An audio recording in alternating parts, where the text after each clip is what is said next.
Hello, everybody, and welcome to the weekly Weebcast. Well, it's not really weekly, but we're trying to get back there, and we appreciate your patience in this difficult transitionary period.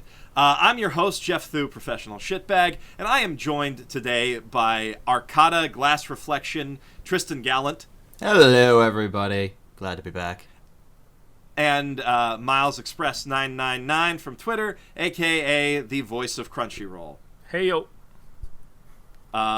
Miles, in case you don't know, he has his own Twitter account where he does anime shit posts all the time, and then he also puts anime shit posts on the Crunchyroll Twitter from time to time. And today we've got Miles here and Tristan here because we are going to be talking about the Anime Awards, which was Crunchyroll's big fancy award show celebrating all of the, or some of the best anime of 2016. The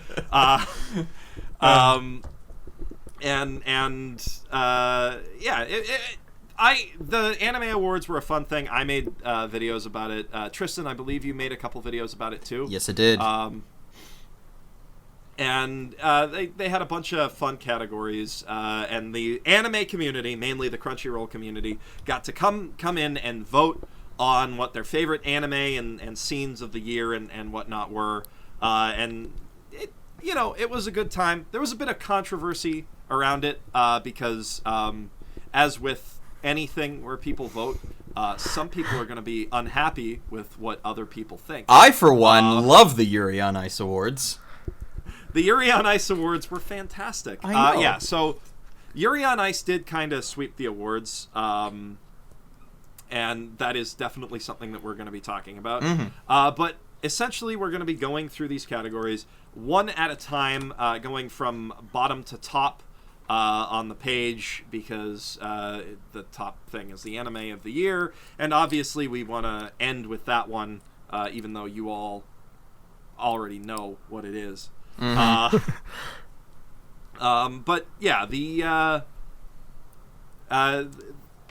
we're talking about the awards, and then we're going to talk about how the awards went in general, and then we're going to answer a few of your questions, which you've sent to weeklyweebcast@gmail.com in a mailbag segment about the Anime Awards and also other things. Other things? That's ominous. Other things, yeah. I think it's mostly Anime Awards questions. Okay, good. But that's how it goes, and I feel like we're gonna get a good balanced discussion of this going, because Miles actually works for Crunchyroll, and we are independent people with our own opinions who are not beholden to corporate behemoths. Nope. Except for those giant checks every month. But to be fair, I haven't received any giant checks anytime recently. Not my department. I checked the Crunchyroll. I checked the Crunchyroll contract. I'm allowed to say what I want. I just choose to shill for you guys. And you signed a contract? I believe so. I think so. I know I sent in a bunch of forms to you guys. Anyway, that's too inside baseball. Since we're going from bottom to top, what we're starting with is basically my wheelhouse of awards. First, the Best Closing ED award. Oh boy. Which was one of the most depressing categories in this whole awards. I shit you not. Yeah, it is pretty depressing. So the nominees for this category were Space Patrol Luluco, Cabaneri of the Iron Fortress, Mob Psycho 100, which was the best one, and Yuri on Ice. It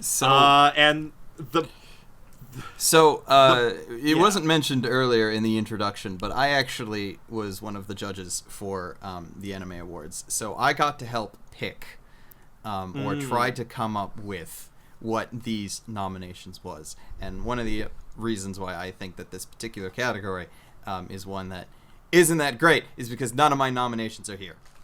Absolutely fucking none of my nominations are here.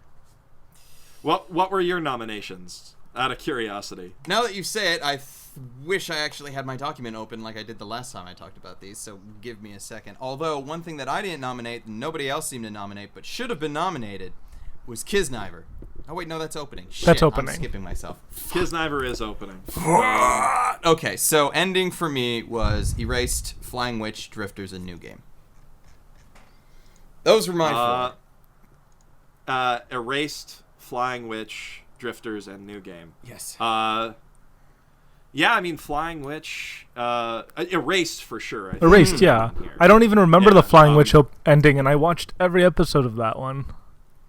Yeah, the Flying Witch opening for sure. I liked the opening.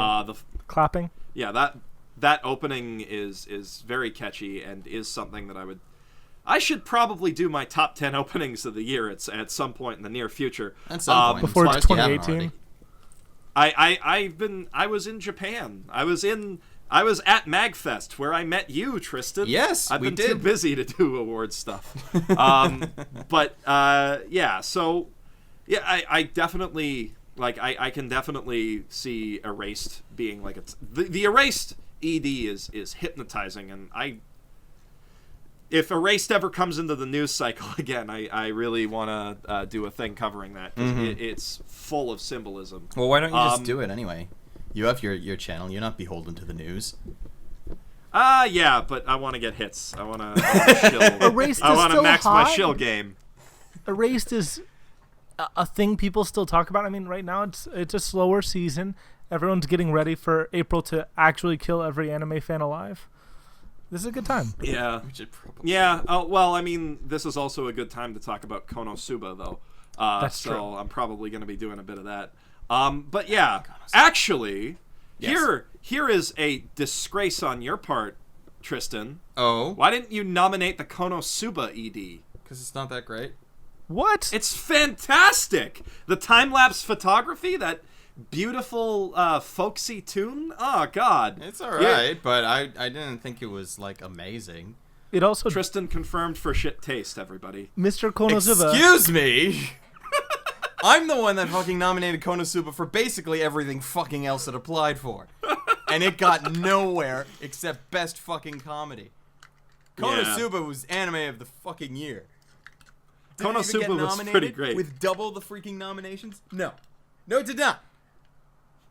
That ED though is I don't know. I think that's a thing of beauty. But I also think that the nominees here are pretty strong. And also, I think that it doesn't really matter what any of the other nominees are, because Mob Psycho 100 is in these nominations, and that ending is just phenomenal. If you guys haven't seen my video, What's in an ED? Everybody Loves Reagan,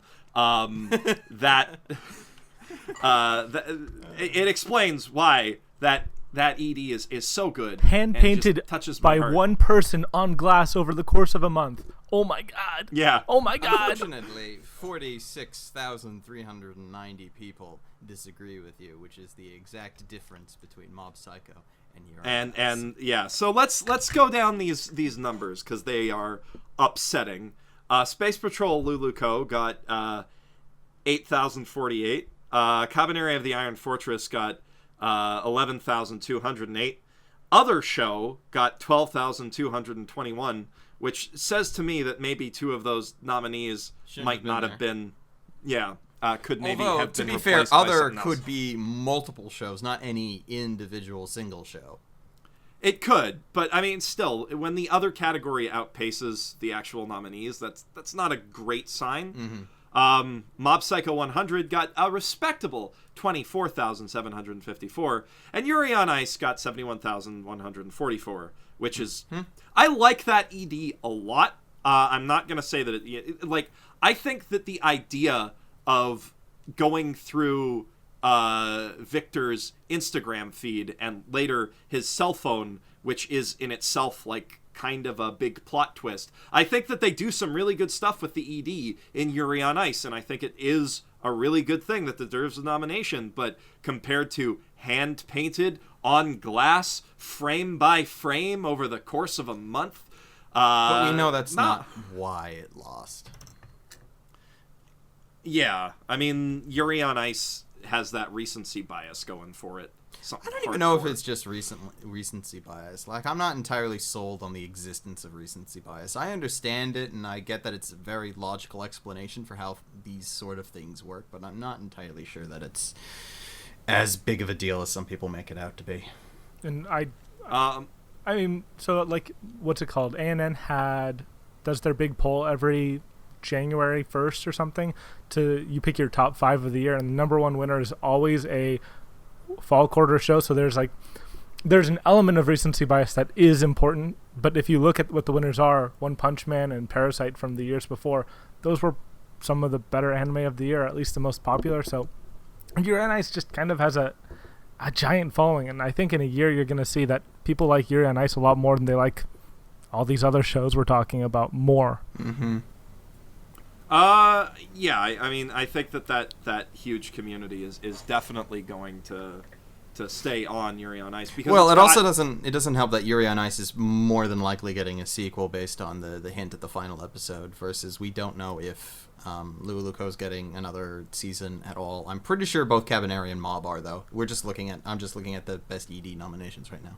And I mean, I think that Mob Psycho, the people who like Mob Psycho and like Yuri on Ice are probably going to like Mob Psycho more, but it's just that Yuri on Ice has reached a much, much broader audience than most anime ever does, as part of the equation. Like, it's kind of like I think it was the biggest anime on Twitter by a factor of like 3. Like, it's 3 times bigger than the next biggest anime on Twitter. That doesn't surprise me. It like, what was the next biggest? Do you remember? Oh God. Let me look it up, because there was an article about this. Yeah, so Yuri on Ice is the most popular anime on Twitter. It had 1.4 million tweets between November 24th and December 14th, compared to just 348,109 for the second most popular show, which was Haikyuu. Wow. And I think there's also kind of a similar audience between those two things. Yeah, to a point. Because they're both sports anime, for one thing. I mean, Haikyuu obviously has that shonen appeal. Yeah. Like, people are going to watch that because they like the action, because it's really good action. And it's far more of a sports show than Yuri on Ice was. Whereas, Yuri on Ice plays more into the romance, but a big thing for sports anime is that they hit the female demographic pretty hard. Yep. They got lots of handsome boys in them. Yes, they do. And Yuri on Ice is the first anime that really, like, focuses specifically on that demographic, that's broken out not just into the mainstream of anime fandom, but the mainstream of just general popular Twitter conversation.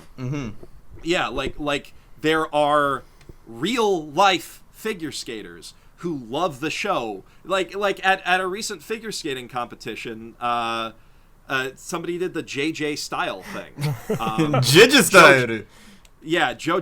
Joe Johnson, I believe it is, or that sounds what right. His name? Yeah, Joe. His name's like Jean Jacques. Yeah, no, but the real one. Oh, the real one? I'm not sure. Yeah, Joe Johnson, figure skater, or Joe Johnson on Ice. He actually has made his own version of the JJ style pose, his Twitter avatar, and at a recent Kiss and Cry at a figure skating competition, he did the JJ style pose. So, like, the real figure skating community has embraced the shit out of Yuri on Ice, which is more than any show that has come before. Like, you didn't like see Olympic swimmers do the same thing for free or anything. You don't see Shaquille O'Neal talking about how much he loves Kurokono basket. That'd be funny though if it happened. That would. Oh man, I think LeBron James would get really invested in. those are the two basketball players I know. I'm not cool. We're Canadians. We're all about hockey anyway, and there hasn't been a hockey anime yet. Yeah, no, there might have been like a smaller one, but there hasn't been a good one. But yeah, and you don't see real volleyball players talking about Haikyuu. I think that if it had gotten more mainstream attention, Baby Steps probably would have caught on with the tennis community. But in general, like, the people who do those sports don't get invested in shows about them, and Yuri on Ice is a big exception. And then just, you know, the wider TV watching community fell in love with the characters and fell in love with a lot of stuff about it. Mm-hmm. Anyway, we should move on to the next category, because we are going to have lots and lots of opportunities to talk about Yuri on Ice. Oh boy, don't we? In talking about only like awards. The next category, am I right? So best opening, which a similar list of nominees, except you sub out Space Patrol Luluko for Shougen Roku Rakugo Shinju, which did have a really, really, really, really good opening. And God, snubbed to hell, just absolutely snubbed in the voting. 3,000 votes. Did it get snubbed? Because how many people actually watch Shougen Roku Rakugo Shinju? If you watch Rakugo, not a lot. You're gonna vote for it, right? Yeah. So, I mean, for OP, maybe not, because I mean, the Mob OP is really good. Yeah, the Mob Psycho... The Mob OP is really good. The Cabaneri OP had Cabaneri. Egoist. It's one of the few things with Cabaneri I actually praise. Like... Yeah. No. Rakugo Shinju got slaughtered here, and it was always going to. Yeah, because it's not popular. And honestly, like, as much as I love the show, the OP is not as good as... It's like really a lot of it's still shots. Yeah. And no, the music was really, really good, though. The music was phenomenal for the opening for Rakugo, but the actual animation in the show was not that great. Yeah. By comparison to the show, anyway. Yeah, the music was fantastic. The animation is a little all over the place, especially in the OP. But I think it's very well edited and framed well. It's just, you know, you compare that to Mob Psycho 100. Oh God, no, it's no context. Yeah. Which and the thing is that you compare anything this year to Mob Psycho 100, and I think it's no contest, because I straight up said Mob Psycho 100 is the best anime, or the second best anime opening of all time. On my 10 best anime openings of all time. Now, I put Mob Psycho at number 2, and I mean, personally, though, I would put Mob Psycho and Cabaneri and Kisniver, which didn't get a freaking nomination. I would have put them all pretty close to one another for the year. Mob probably would have got my vote anyway, but I still think that Cabaneri and Kisniver deserve to be really high up there. Kisniver definitely deserves a spot in the nominations, and I think any other year, even those, or Yuri on Ice, which had a fantastic opening really too. Really good. Like beautiful. Not a fan of the fact that they repeat animation in it. That's like that's a no-no. Like the fact that half of it is the same animation twice but with a different filter on it is a little off-putting for me as a guy who's like, nah, it's got to be all original, but it's still beautiful, and the song elevates it so high. But again, you could compare, or you could put like just about anything up against Mob Psycho 100, and I'd pick it, because I love that OP to death, and I spent the better part of the last year just watching good OPs over and over and over again to try to narrow down what I think the top 10 anime openings of all time should be, which may have driven me slightly insane, but that's neither here nor there. Are you able to tell us what number 1 was, since you said Mob was 2? Number 1 was Cowboy Bebop. Oh, you're going with a cliche. Okay. I don't disagree with you, but that's okay. I mean, a lot of the list was not cliche. I believe number 4 was Asterisk from Bleach. Wow, the Bleach opening made it. Yeah, because it's a really, really, really good opening. Wait, was that just the first opening, or was it the second? It was one of the earlier ones. The first opening. Okay. The hip hop one.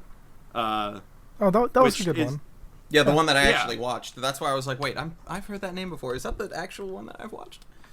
Yeah, the only Bleach OP that anybody should watch, because after that the show gets it becomes Bleach is what it becomes. All in all, though, this But, yeah. isn't like that bad of a list of best OPs. I mean, No. it's missing Kisniver, Yeah. but these are among my favorite OPs of the entire year.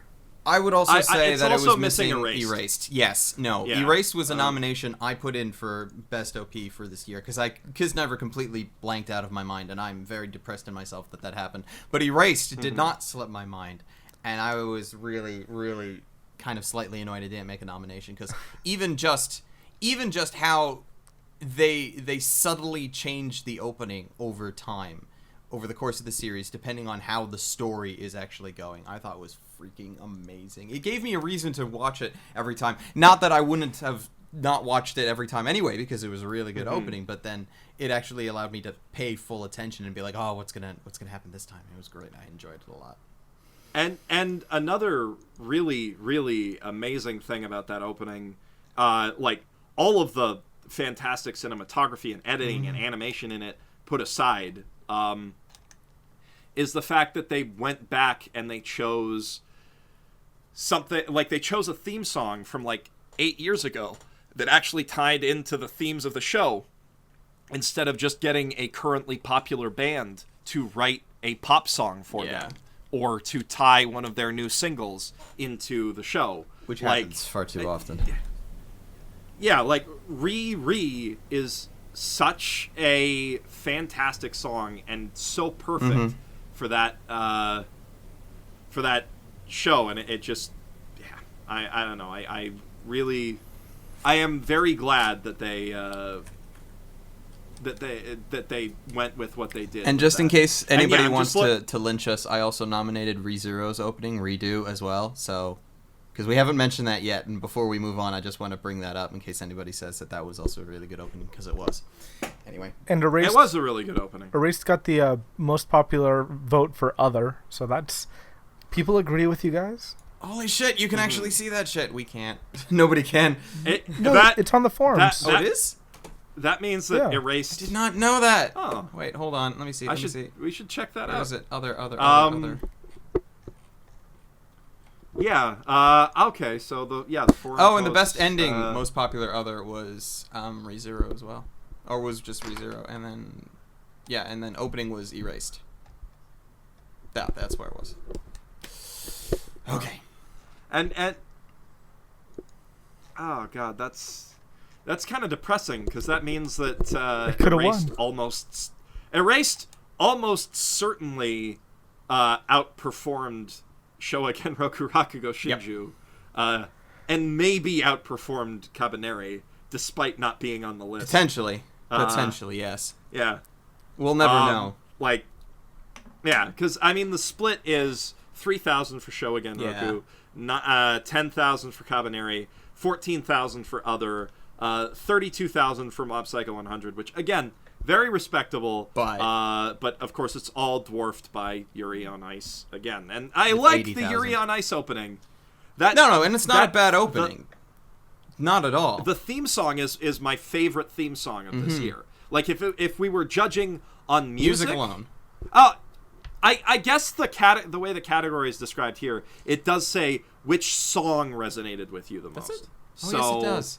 Got stuck in your head, moved you the most. It was all about the song, which I guess kind of lends a bit more credence to Rakugo Shinju, because Rakugo Shinju's music, the song in that opening, is really freaking good. Yeah, if we're going by song, it's not the most, like, catchy, because Yuri on Ice is catchy as heck. Yeah, although 99 is pretty fucking catchy. Yeah. If everyone is not special, maybe you can. Yeah. How many times have you heard that one now? Song. I've been listening to the full version of that song close to nonstop, on and off. Well, nonstop, on and off, that's kind of contradictory, but I've been listening to it a lot, like all fall, ever since it was actually fully released as a full version and not just the TV size. I might have listened to 400 or 500 plays of that song. Yeah. Uh, It's sad. I've looped the opening probably 150 times on Yep. its own. I really like that opening. It's a really lot, good. and the fact that it works as a perfect loop is really cool. But yeah, if we're going by song, I can definitely see why some people would pick History Maker. History Maker is not only like a really, really get you pumped kind but of song, it is so but fitting it's also, for all of this shit.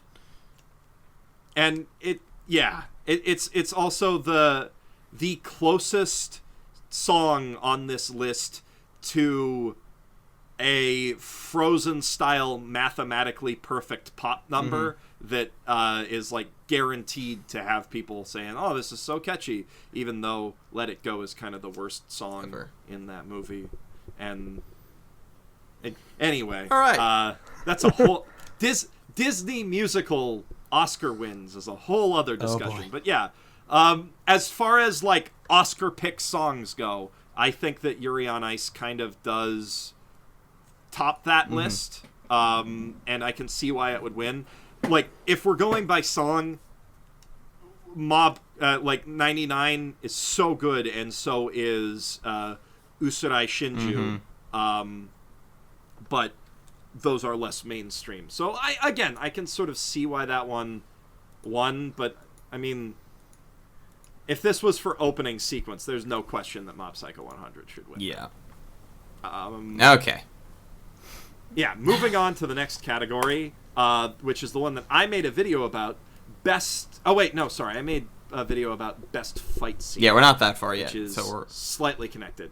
No, we're going into best action, which has a lot of crossover, and is one of the few categories without Yuri on Ice in it. which means it didn't win. Although I'm sure it would have if it was nominated somehow.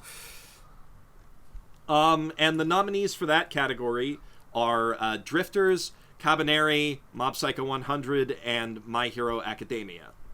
Now, you're probably going to hate me for this. So, Yeah. all the nominees here I nominated with the exception of Mob Psycho. Which is hilarious considering it won. It was the one I did not nominate. That's fair. They're all very good nominees, and I would probably drop out My Hero Academia if I was going to drop anything out of this, because I feel like the pacing hurts the action in that show to the point where JoJo's Bizarre Adventure probably deserves Although we'll that get spot to a over bit top of an it. argument I have on that, in that there are a few individual fight scenes in Academia that are really freaking good, but it's not a show that you watch for the action, if that makes sense. I'd honestly almost put Keijo above My Hero Academia in this list. Oh, Keijo has amazing action. Keijo should be the winner of this category for the whole year. Really. Keijo should be the winner of every category for every year.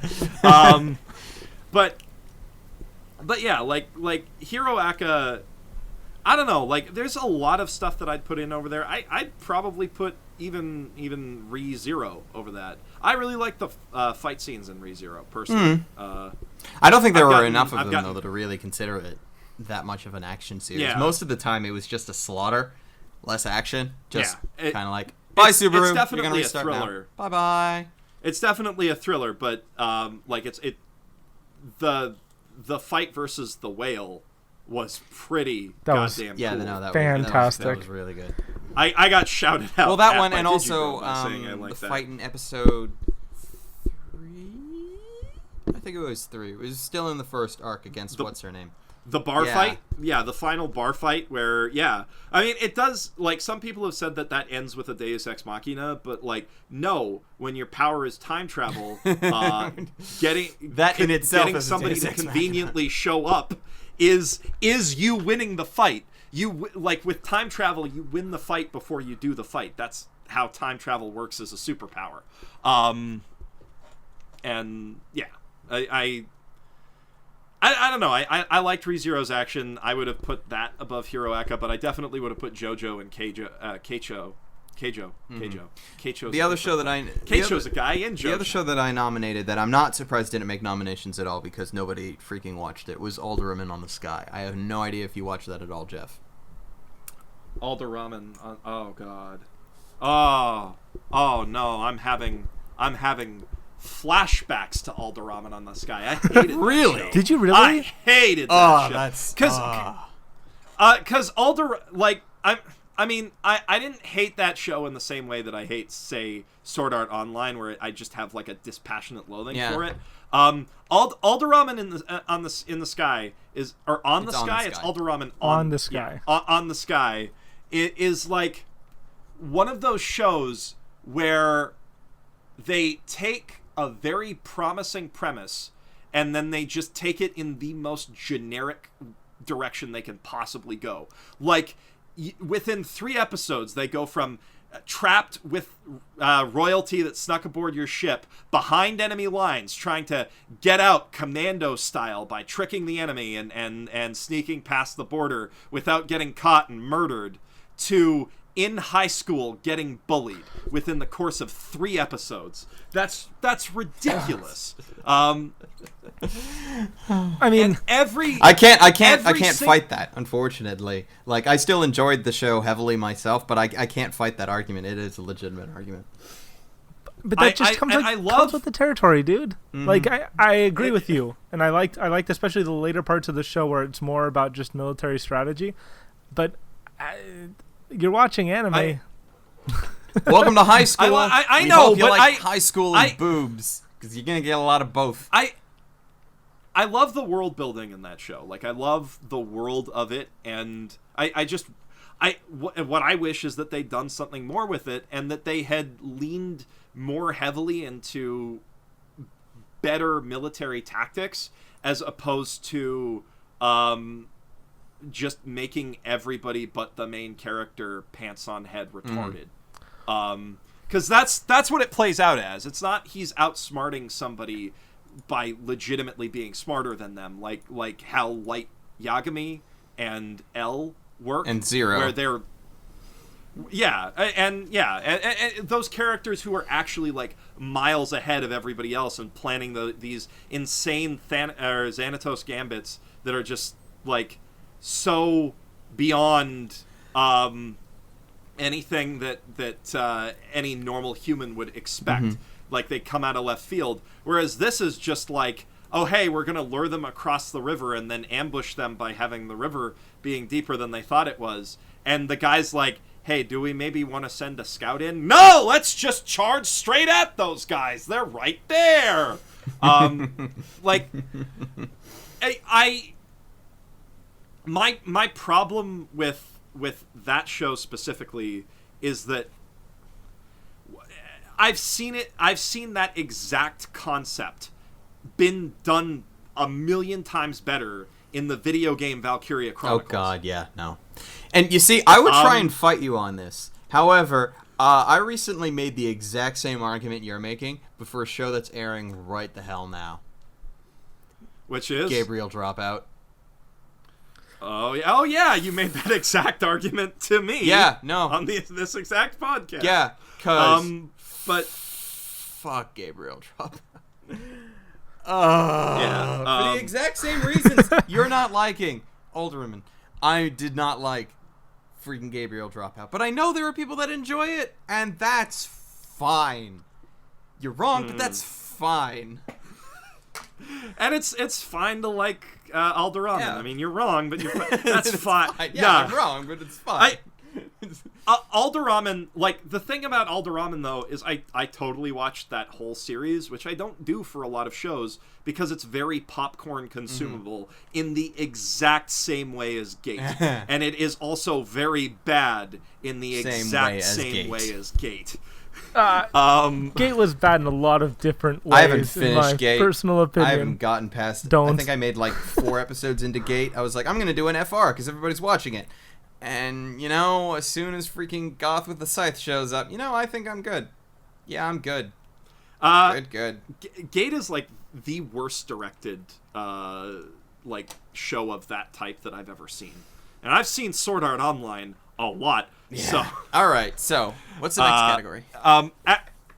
Well, I mean, we haven't talked about anything in this category. Wait, didn't we? We talked about the stuff that wasn't nominated. I could have sworn with the amount of time we were here, we talked about it. Okay, yeah, no, you're right though. Yeah. And I mean, like, again, my personal pick for this would probably be JoJo, because JoJo's really cool, but JoJo didn't make it. No, it did not. Is JoJo really even an action, though? I haven't seen Diamond, so I don't know if Diamond would have won, but I know that out of the JoJos that I have watched, there are action in it, but I wouldn't necessarily say they're action shows. There's action that happens, and then fucking Speedwagon narrates how everything happens for you. Of course, that's just part one and parts of part two, because Speedwagon's only in those ones, but yeah. Yeah, Diamond is Unbreakable. I don't know, Diamond is Unbreakable. Once they have stands, I guess if we were using video game terms, you wouldn't say action, you would say puzzle action, which is kind of how all of those fights play out. But I don't know, man. JoJo's JoJo. JoJo's got some good punching, and JoJo has some really, really good setup for each fight that happens in it, and the fights are very creative. But putting all of that aside and looking at the things that are actually on here, My Hero I'm torn between Mob Drifters, Psycho and No, I'm just reading my list. Yeah. What was the other thing? My Hero, Mob Psycho, Cabaneri, Drifters. Right. Okay. I like, personally, I'm torn between Mob Psycho and Drifters, because Drifters is so brutal and engaging, and we all knew Mob it Psycho would be. Is just, that's why we watched it. Yeah. It was like we don't care about all these historical characters. We're just like we're so deprived because Hellsing's been off the air for far too long. But yeah. And then on the flip side, Mob Psycho 100 is, I think, close to the perfect marriage of like great character development tied into really great action scenes that augment that character development. Honestly, though, I kind of wish we had a bit more development for Mob.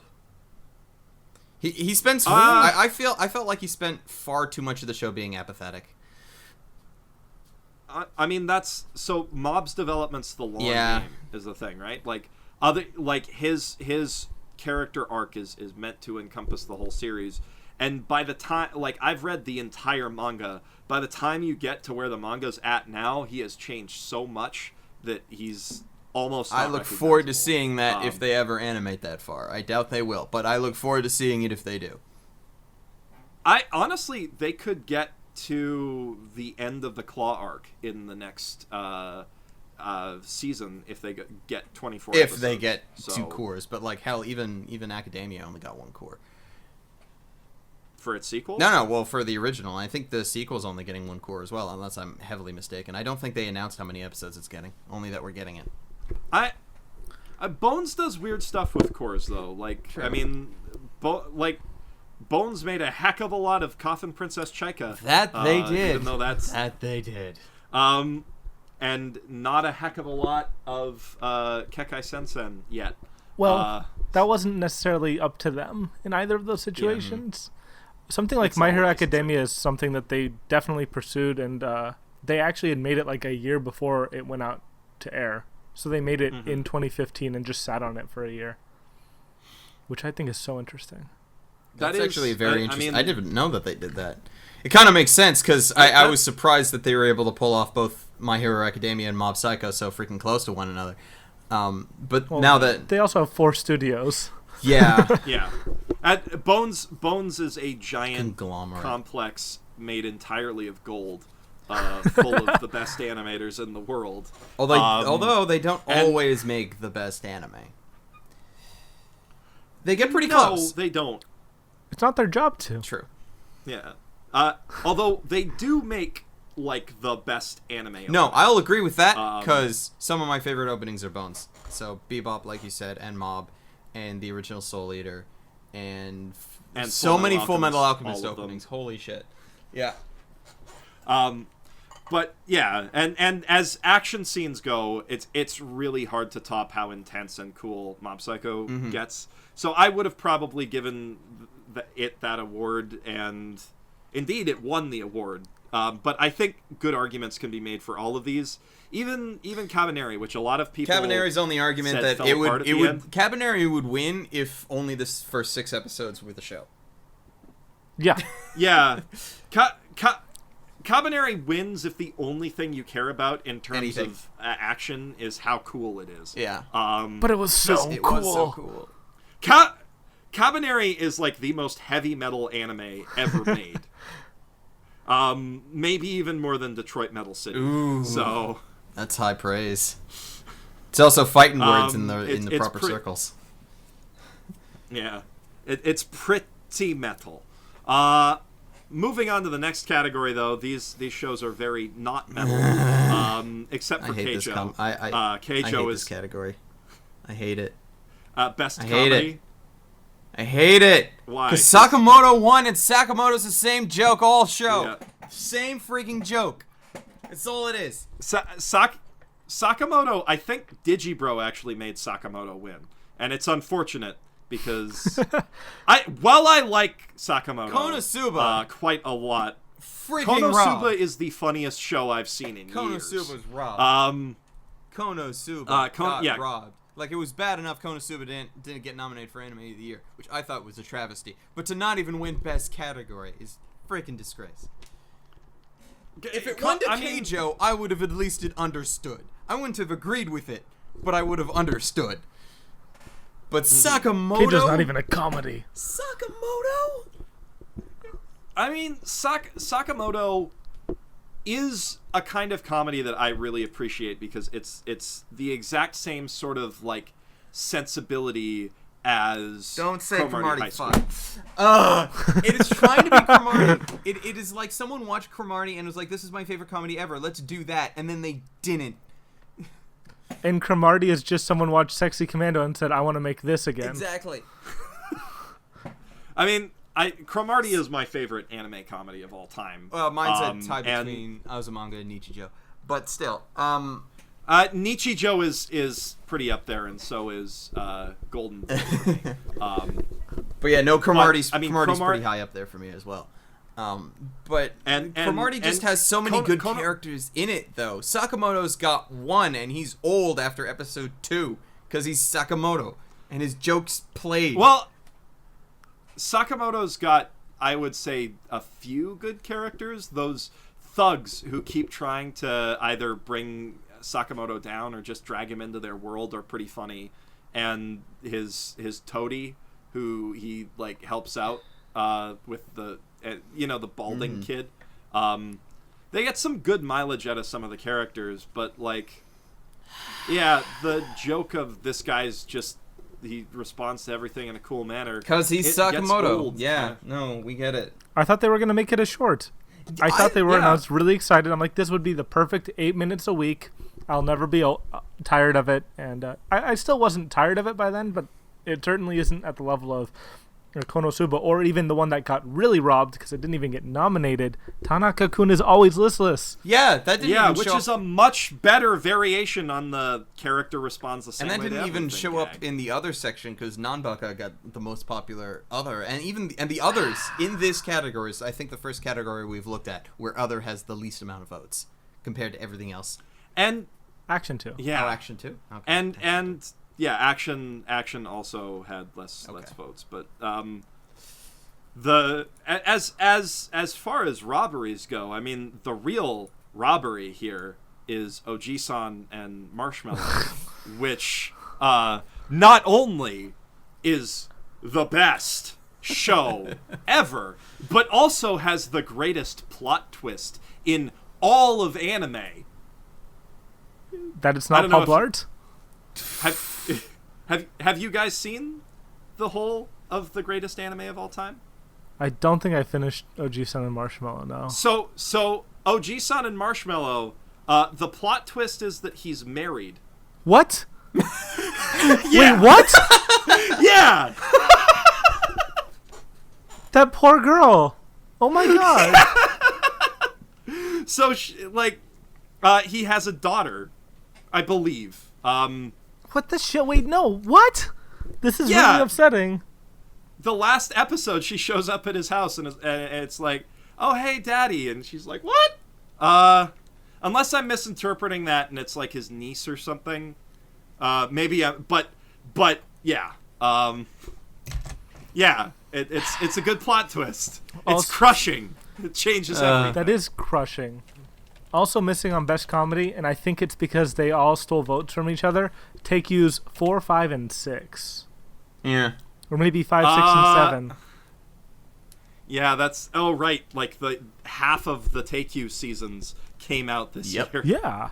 23 minutes of content, A-plus comedy in just 2 minutes. Squeezed tight into just 2 minutes. But unfortunately, like, I comedy, we only had 4 nominations.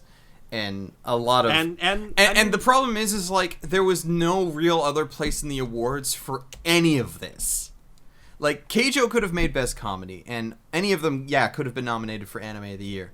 But with other exceptions, you couldn't really place these in multiple places. They just don't fit there very well.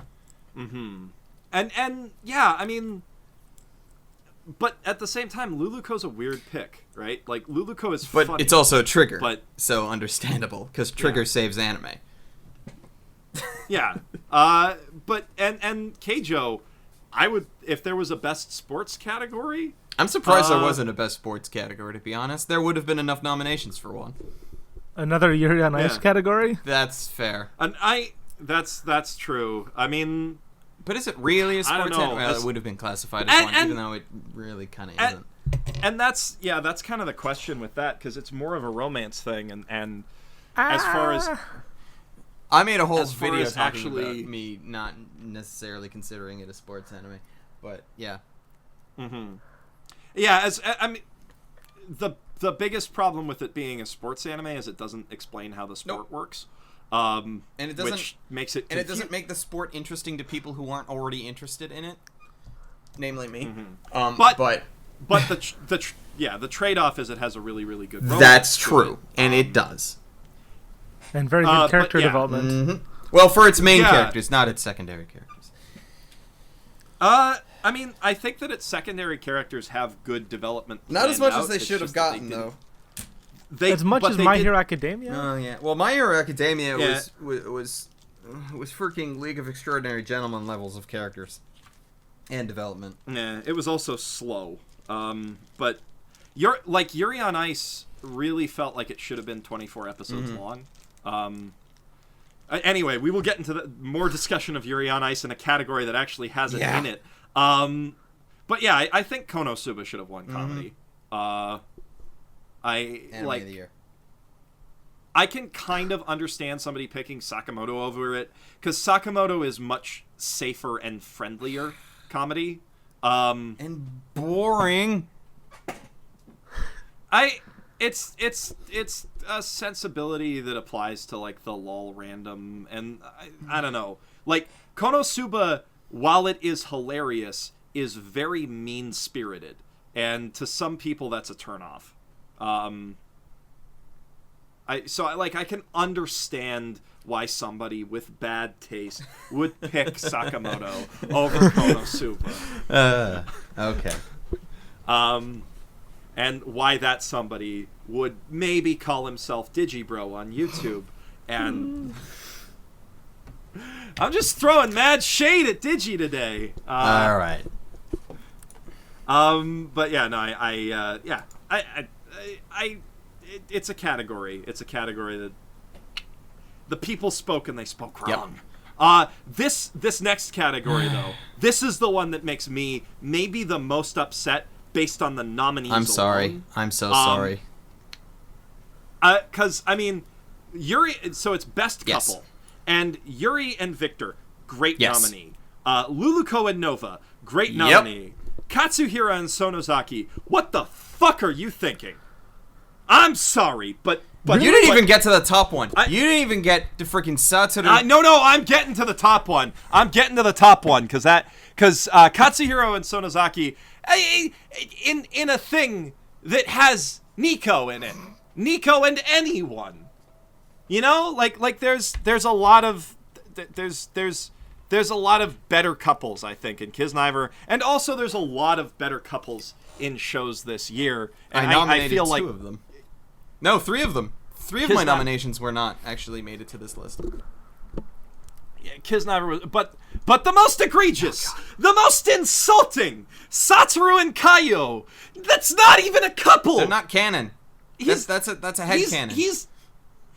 He's her babysitter, is what he is. That's fucking creepy. One of the plot points is that that's creepy. And then he's like, no, bad 12-year-old biology. Stop it. When he starts thinking that way. Because she's 12 and he's 24. And all that aside, like there's this whole thing where they're like, oh, Satoru got cucked. The cuck where only I don't exist, and all of those jokes that it's a cucking anime or whatever. But that's not the thing. His whole victory is that she got to lead her own life, and how much would it suck if he saved her life and then she spent that entire period of time waiting for him to wake up out of a coma and not living her own life and finding love and bringing a new life into the world. Satoru's whole... Like Satoru doesn't even have a romantic interest. His whole goal in the series, aside from saving her, is to become a hero, a successful mangaka, which he does because he wakes up out of a 10-year coma and he can draw like a fucking genius, and that suddenly puts him where all of those because part of the side plot of this is that you only ever succeed as a mangaka if people see you as some kind of special genius and they can sell your story, which is why most mangaka are really young and all of this stuff. And that gives him that, like, being in the coma for 10 years and waking up able to draw gives him that success. So he gets that, and he also, hypothetically, maybe gets the girl either with Yuri in the manga, although that's left open to interpretation, because she's much more important in the manga, or with that girl who sat next to him in class who clearly had a big crush on him and who actually did wait for him for 10 years. Or, if you listen to my girlfriend, with the blonde kid. What's his name? Going that route, yes. Yeah. Well, I mean, they actually had pretty good chemistry. I would not be shocked. No. Satoru and Kenya had great chemistry, and like that actually does make sense as a couple if you want to go. No, that okay, route. no. The whole thing is it's not a. But if you wanted better couples from this fucking year, like, let me give you some. First, the two that I didn't expect to win, but were far better than some of the things here. Which was Shirayuki and Zen from Snow White with Red Hair season 2, because that did come out this year. Beautiful. Fucking awesome. Beautiful romance. Fucking Subaru and Amelia, which I'm surprised didn't make it, because ReZero was popular as shit. Like, I know everybody's headcanon was Subaru and Rem. I understand that. But if we're having freaking headcanons with Satoru and Kaio here, it's like, fuck. Yeah. The real ReZero headcanon is me and Elsa. That's fair. That's fair. Yeah. Yeah, that's a good headcanon. Yeah. I'm just trying to remember what came out this year, because I know that there's stuff I would have picked. It's just when I was doing nominations, I also put in Azeta Infine, though I feel like I should mentally retract that after the second half of Azeta the Last Witch, because it was. Oh yeah. I mean, because that was a good that was a very good couple that never became an actual couple. So, but God, I mean, like, there was a lot of stuff this year that had good couples in it, and I mean, honestly, out of all of the couples, I would pick Victor and Yuri from Yuri. Out of these four, like, I did vote them because they were. Because I didn't finish watching Luluko, and that's my own problem that I'm sure people will blast me for. But out of those four, I was like, yeah, no, these ones, because I didn't know the relationship between Luluko and Nova well enough. I dropped Kisniver after episode 3, and I was insulted by Satoru and Kaio. Yeah, that's. And I mean, Luluko is like that. That is also a good romance. That would be my second pick. But like, there are other good things. Like, I don't know. For example, Kumiko and Reina from Hibike Euphonium. They're not a couple. They're kind That's of another a couple. headcanon couple. That's a headcanon. Look, Kumiko It's definitely super- wants to be with Asuka, and Asuka's halfway there, but they're not there. Like Kokono and Paprika, they're a couple. And that would have made the list, but Reina, no. I think I that wish. they are baiting it hardcore. I wish too. Well, But I don't even know if they're you- baiting it. They're just not there yet.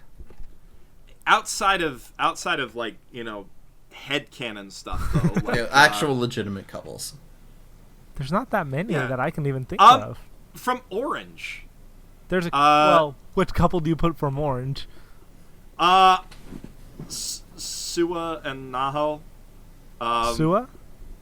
Yeah, or Hiroto. The Yeah, her yeah. husband from the original universe. The proper boy, the one she should The have ended up proper with. boy, as opposed to the emotionally needy one who murders their future child by having a crush on her. No, but Kakeru and her, that's also really sweet, kind of messed up, but like both of those are much better options than Kyle and Wow. I mean it's a whole year of better options than that. Even Guts and what's her name in Berserk. No, that. No, there was a season of Arslan Senki too. So Arslan and the Eclair. I'm sure the couple was so great. Etoile. So great Arslan you can't and even Etoile. remember who's in it. No, it's Yeah, no, I understand understand. because there's too many anime. It's hard to remember the names of any character from anything. But yeah, I mean there's a Rumiko Takahashi anime that aired this year. Well, by default, a couple from that should work. they're not really a couple because it's a Rumiko Takahashi show. Yeah. No, but a maybe couple that will tease you forever. For 500 chapters, yeah. Yeah. And also Twin Star Exorcist. I mean, that's a really Wait. good couple. Oh yeah. We're not talking about Yeah. the incest, are we? Wasn't there incest in that show? No. I never finished it. Okay, It's cut not that out. over. That never existed. I never said that. I am actually a smart person. I talk about shit. Tristan, this is not a podcast that gets stuff. Oh, fuck.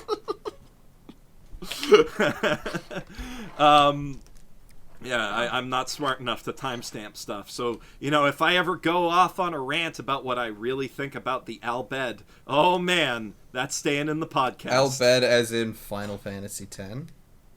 Oh boy. Yes, but the joke is Yeah. racist.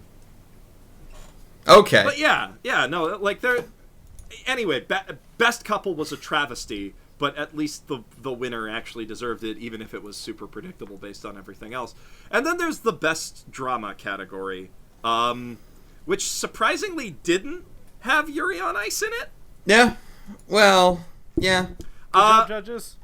And surprisingly had Joker Kiss- Game in it. Well, no, Joker Even Game's though Joker Game's good, though. And what are you talking... Wait, are you about to argue Joker Game's not a drama? No, Joker Game is literally the What? worst. What? I hate... You're gonna get in some trouble right shit. now. Am I gonna get in some trouble? Because on the Weebcast where we watched the first few episodes of Joker Game, we hated that show. Now I didn't finish it, so maybe it gets does. better. But It's an episodic series. like It's not a... that- Well, it does have an overarching plot, but it is mostly episodic, and that's kind of the charm to it. But it has the worst example of tell don't show storytelling of like any show this year. Yeah, and also it gets better on that account, but even so, the stories that it's telling are still really compelling, even with that. Like, bad storytelling methods, I don't think should qualify or disqualify a show completely because it had so many other good storytelling methods. It trades in so much other kinds of subtlety that even though it doesn't play in the normal, like, here's how you write a well-written, well-developed novel in English 101, I still think it really succeeds in its writing everywhere else. Okay, well, maybe I'll give it a second shot, but like I hated the first couple episodes of it. Well, that's also weird to me. If you, the what I found with Joker Game is the reason people didn't like it is they went in expecting it to be this, like James Bond thing or a spy story that took place over the course of 12 episodes, and instead it was this very thoughtful, very deliberate, and very well written 12 episodes of good spy vignettes.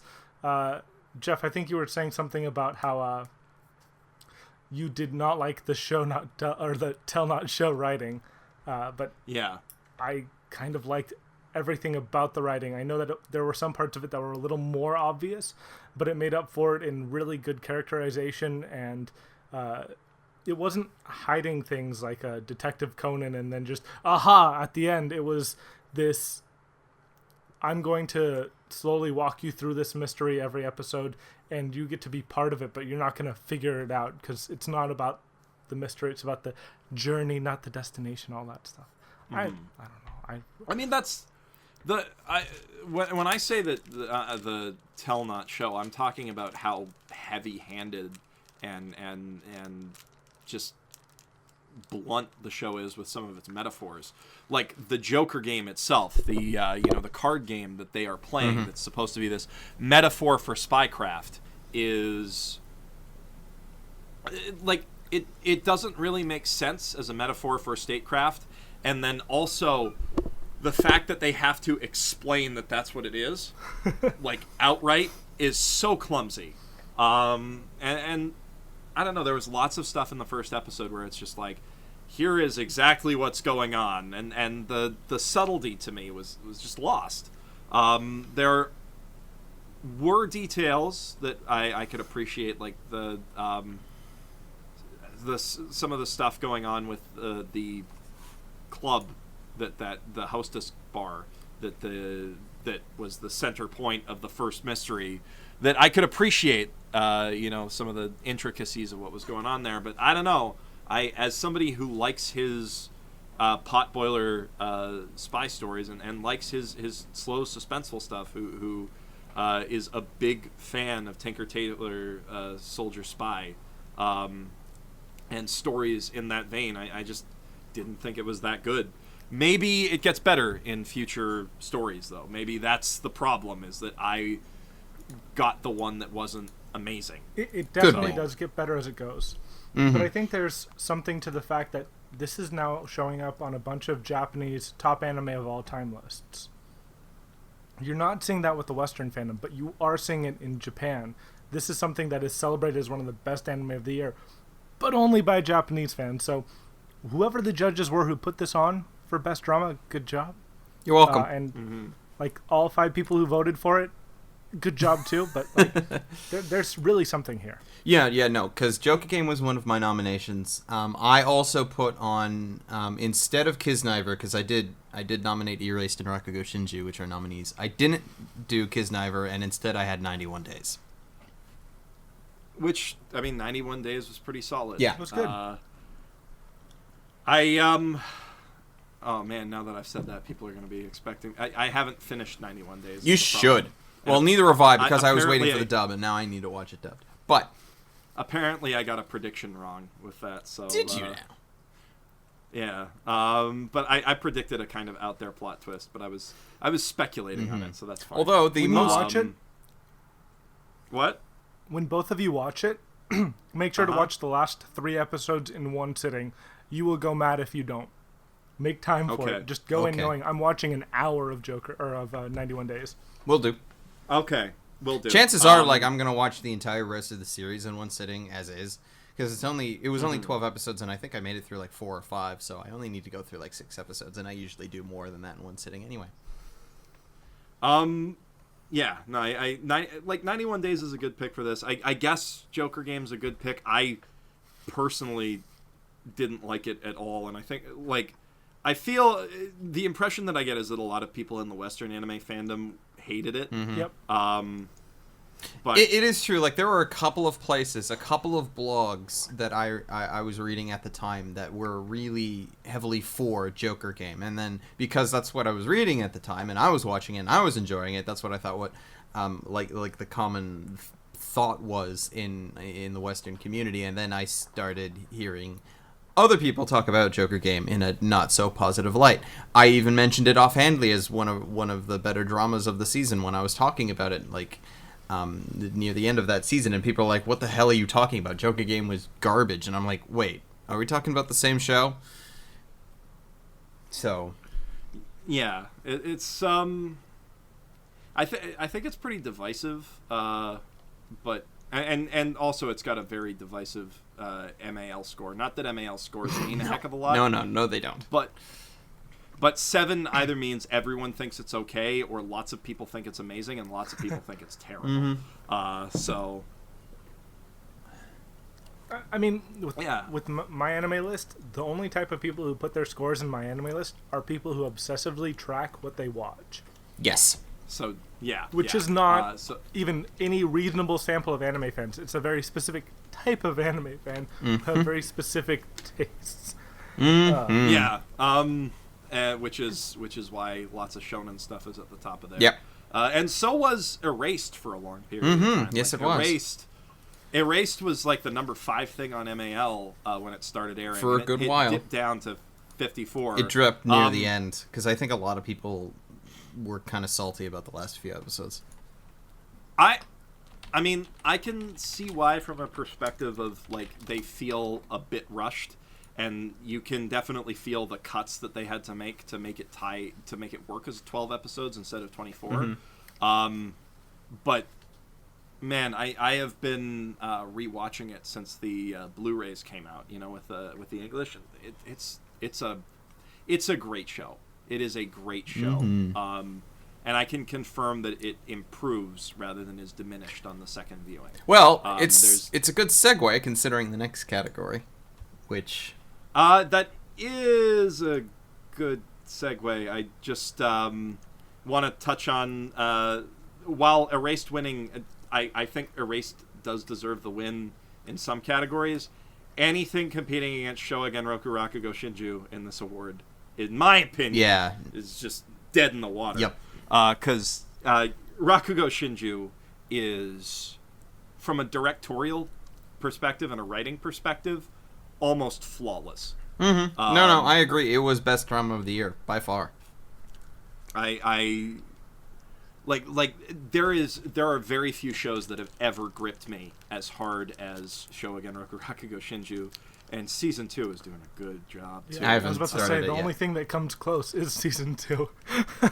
I haven't watched season 2 yet because I already know that I'm going to want to watch it all in one sitting. So I have other things to watch this season, and then I will catch up on Rakugo once it ends.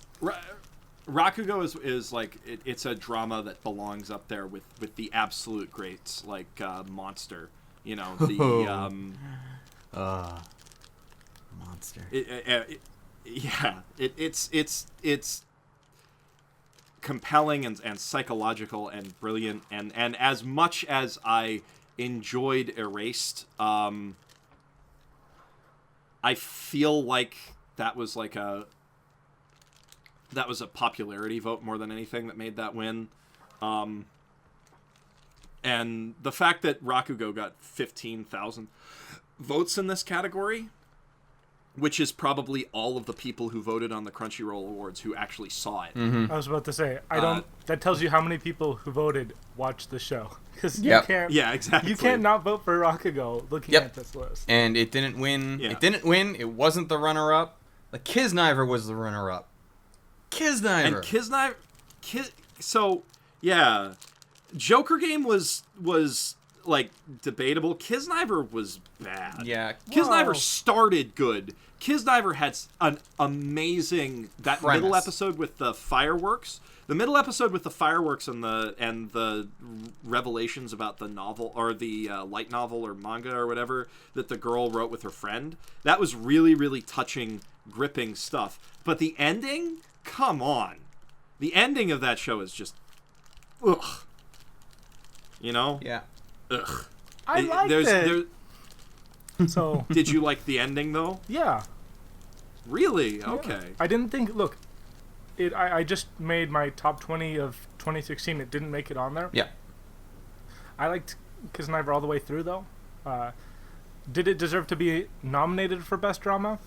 I don't think it didn't deserve to be nominated, but yeah, it wasn't the best. But I liked it. See, my my problem with that being nominated is that you've got that up against like Fune wo Amu. You've got that up against March Comes In Like a Lion. Yeah. That's real stiff competition. Although I'm just hearing a bunch of shows no one watched. we're talking Yeah. about drama, Miles. A lot of people don't watch drama. I mean, you're gonna Rakugo's gonna kill those guys in votes, and Yeah, I mean, well, March did nobody watch March Comes In Like a Lion at all? Because that show's also really good. it is really That good. show's. I gotta stop. Yeah. fiddling with the It sounds like you're crackling you're noises like in the eating recording. candy or something. I was wondering. No, I need to get one of those fidget boxes. I'm waiting for mine to cubes. show up. Like I'm seeing people already get them on Twitter, and I'm like, what the hell do you mean you already got it? I was like one of the first backers. Where the fuck's mine? Is it because I'm in Canada? They make it's because I'm in noise, though. Canada, isn't it? It's because you're in Canada. Yeah, it's because you're in Canada. It's because I'm green, Mm-hmm. isn't it? But yeah, I don't know. Like it kind of makes me sad that nobody watched March Comes In Like a Lion, because that was really sweet. And then, man, Sweetness and Lightning. Arguably, you could say. I mean, I guess Flying Witch is more of a comedy, but those Iyashikei series sort of blur the line between comedy and drama. It'd be hard to. I mean, like, I loved Sweetness and Lightning, but I would never consider it a drama at the same way that I would consider even March Comes In Like a Lion a drama. Or even Kisniver. Yeah. No. It's just... I suppose it's more slice of life, but it is, like, about the emotional drama. Like, the core thrust of that series is the emotional drama. But that's not enough to... Like, it doesn't work enough as a drama if you take out everything else. Yeah, I mean, but the qualification for the Anime Awards Best Drama category is which has the most feels. Which makes sense of... Oh, Tonkotsu DJ Agetaro. Yeah. Yep, that's the one. But yeah, no, I don't know. I think there's a lot of stuff that could have come over Kisniver, and I liked Kisniver up till the end of it. I didn't even get past episode 3, man. Could not. Just nah. It's got a really good middle arc, and it's a beautiful show.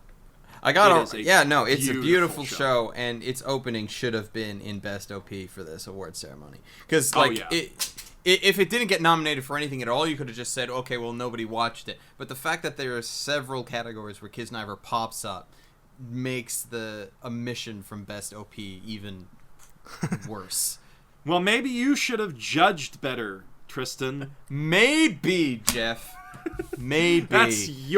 That sounds like maybe I shouldn't have tried to have been a nice guy and spread out all my votes to try and give as many shows as much freaking exposure as possible, instead of being like, oh yeah, I'm gonna nominate freaking My Hero, Mob Psycho, Yuri on Ice, and Cabaneri for everything. Yeah, so I mean, people pick their favorites. It's true. And we'll get more into the nomination process, I guess, when we get into the back end of this and start discussing the show itself.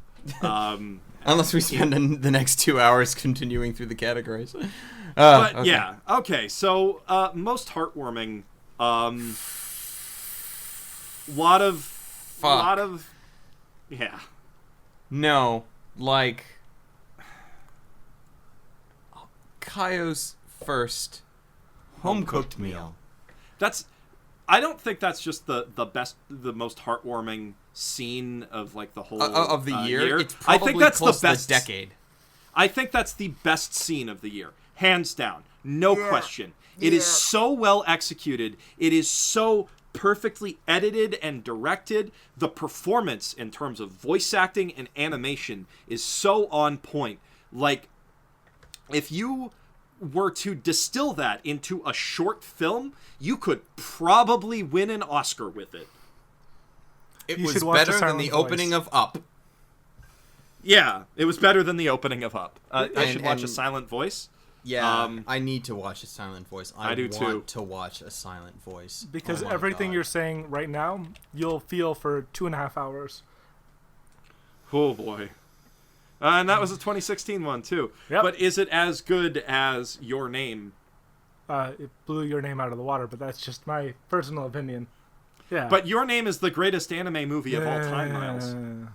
Yeah, because it's Motoko Shinkai.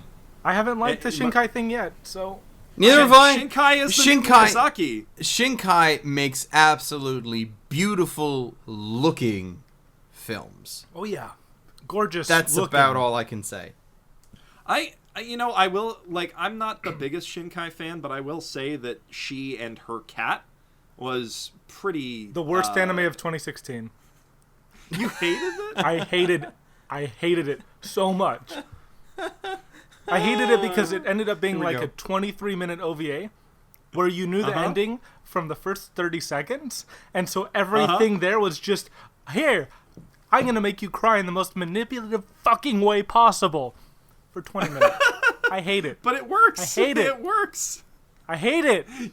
You hate it and you cried, didn't you? I hate it. I miss my cat. I hate it.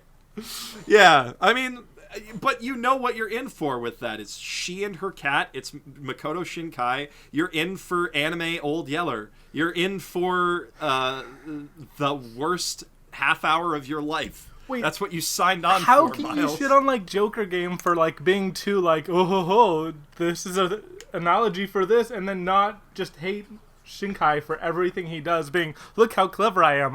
I took an English 102 class in college. I mean, I don't particularly like Shinkai, and I still need to see Your Name to do. really judge it. I almost saw Your Name. I almost saw it too, but then I saw Almost. Mob Psycho 100 at Anime Expo instead. And then I saw I don't fucking regret nothing. that at all. Oh, Tristan, Were you you should at tell Anime the story. Expo? No, okay. So when I went to San Francisco, this is actually somewhat related because I was going to San Francisco for the Anime Awards. So when I was going to San Francisco, on both of my flights, there was an in-flight movie system on the little TV screen in the seat in front of me. And 20 minutes before touchdown at SFO, I found out that Your Name was offered on the in-flight service, and I was sitting there for 4.5 hours, and I could have fucking watched it. And then me thinking, oh, okay, that's fine because I have 2 flights back, and both of them are long enough to watch this film. I could watch it twice. So as long as one of them has it, I should be fine. Both planes didn't even have a TV. As insult to injury. Not even... It's not even like they had the in-flight system and they just didn't offer Your Name. They didn't even have the in-flight system. Hey, you know what? Were you on Delta? Yep. So, if you had your phone or iPad, you could have watched Your Name on that streaming from the Wi-Fi on the plane. Yeah, if I wanted to pay for the Wi-Fi. No, I believe they offer it as a free service on longer flights like that. Yeah. Oh, when I they was do. trying to turn it on, it was asking for money, and I was like, no, screw that. No, the in-flight entertainment from the Wi-Fi is different from the... Oh, well, I didn't get it to work in either case. I Yeah. tried. So you missed I it 3 tried. times. I'm sorry. I'm sorry, Tristan. I mean, I've missed it a bunch of times. I was away in actual Japan when it was airing in North America, so joke's on me, I guess. Yeah. I had but to fly yeah, to Scotland to watch it. You lucky bastard, you. I'll say that every You- time you bring up that Scotland trip. Yeah, I'm jealous. But yeah, as for most heartwarming scene, I mean, we all know what won, which was the the kiss from Yuri on Ice, and while the other two are cute, I don't think they even bear. They mentioning, really. They didn't really come close. Now, like you even just look at the votes. Yeah. Like it was like 5,000 and 9,000 respectively, but then Kaio got 42,000. Yeah. And then so the Kiss you've got 74. Yeah, so what you've got basically there is the best one and the one that the most people watched. And that's I mean, like the kiss from Yuri on Ice was certainly good. If I was going to pick something from Yuri on Ice, I would have picked the bit with the rings, because that's a lot more that hadn't come out yet. Doki Doki. Had it not come out yet at the time it of didn't. The nominations? Okay, that's fair. It did not. No, because like the kiss, when I was sending in my nominations, the kiss was like the kind of big thing that everybody was talking about on Twitter. So it was only like 7 or 8 episodes in at that point, which I think is kind of a detriment to the entire system, because shows that I actually put a little bit more pressure on saying, oh no, this is good. Like freaking Izetta turned out to not be that good past episode 6 or 7 or so. And I don't know. We can. The timing of the awards is another thing that I kind of want to discuss when we get to the discussion of the awards. But when we get there. But yeah, as far as the nominees go, I mean, Kaio so eclipses everything else. Even that kiss, which I mean was sweet and pretty groundbreaking as TV goes, is compared to the perfection of that scene. Very, very, very hard to argue for that winning. Actually, but Geoff, you might not want to watch a silent voice, because it'll ruin all other anime for you if you're saying stuff like this. Okay, I need to watch a silent voice, clearly. But clearly. Yeah, as far as other heartwarming moments that I might pick over Flying Witch and especially Orange, because Orange is kind of If you want to go for clawing at your heartstrings every single episode, Poco's Udon World and Sweetness and Lightning are real good at that. Got fucking nothing, and I'm so sad. And that makes me upset, because for most heartwarming moment, a very good runner-up would have been, I used to not like donuts because I didn't know if they were for breakfast or dessert. But now I know they're for my special days off with Daddy. Oh! Even you just saying it. Yeah. Oh, I'm dying right now! Now, I did nominate Sweetness and Lightning. I didn't nominate that scene, though. I nominated from episode 7. Episode 7 was the one where the dad was sick. And you had and she went out to try and get help, and the scene that I nominated was kind of like the whole section where he finally finds her in the city, and then they go back to the restaurant and they kind of make up, and then it was all really nice and cute. That was the one that stuck with me. So that's the one I nominated, but still that didn't freaking matter because nobody else nominated it. So and then the fan vote was ReZero episode 17 was the number one other, which 17. That's a good scene. It's a 23-minute scene. No, that's episode 18. That's episode 18. Sorry. Yeah. But I nominated that. I fucking nominated that straight up. That is a great entire episode of a show. I hated Rev until that episode. Yeah. I admire that they gave that episode the breathing room that it needed. There's a lot of really good stuff about ReZero. I mean, you were talking about the whale fight earlier, and apparently White Fox asked for an extra episode of the show just for the whale fight. I mean, they needed to do it right. Plus, they did. I mean, one extra episode is what they needed, because if they had 2 extra episodes and it was 25, right? Mm-hmm. Yeah. Because if they'd gone to 26, then they would have had to do the sad part of that story. Yeah. And then from the light novel, because it ended on a good note. Let's just say that. Let's move on. Yep. Next up.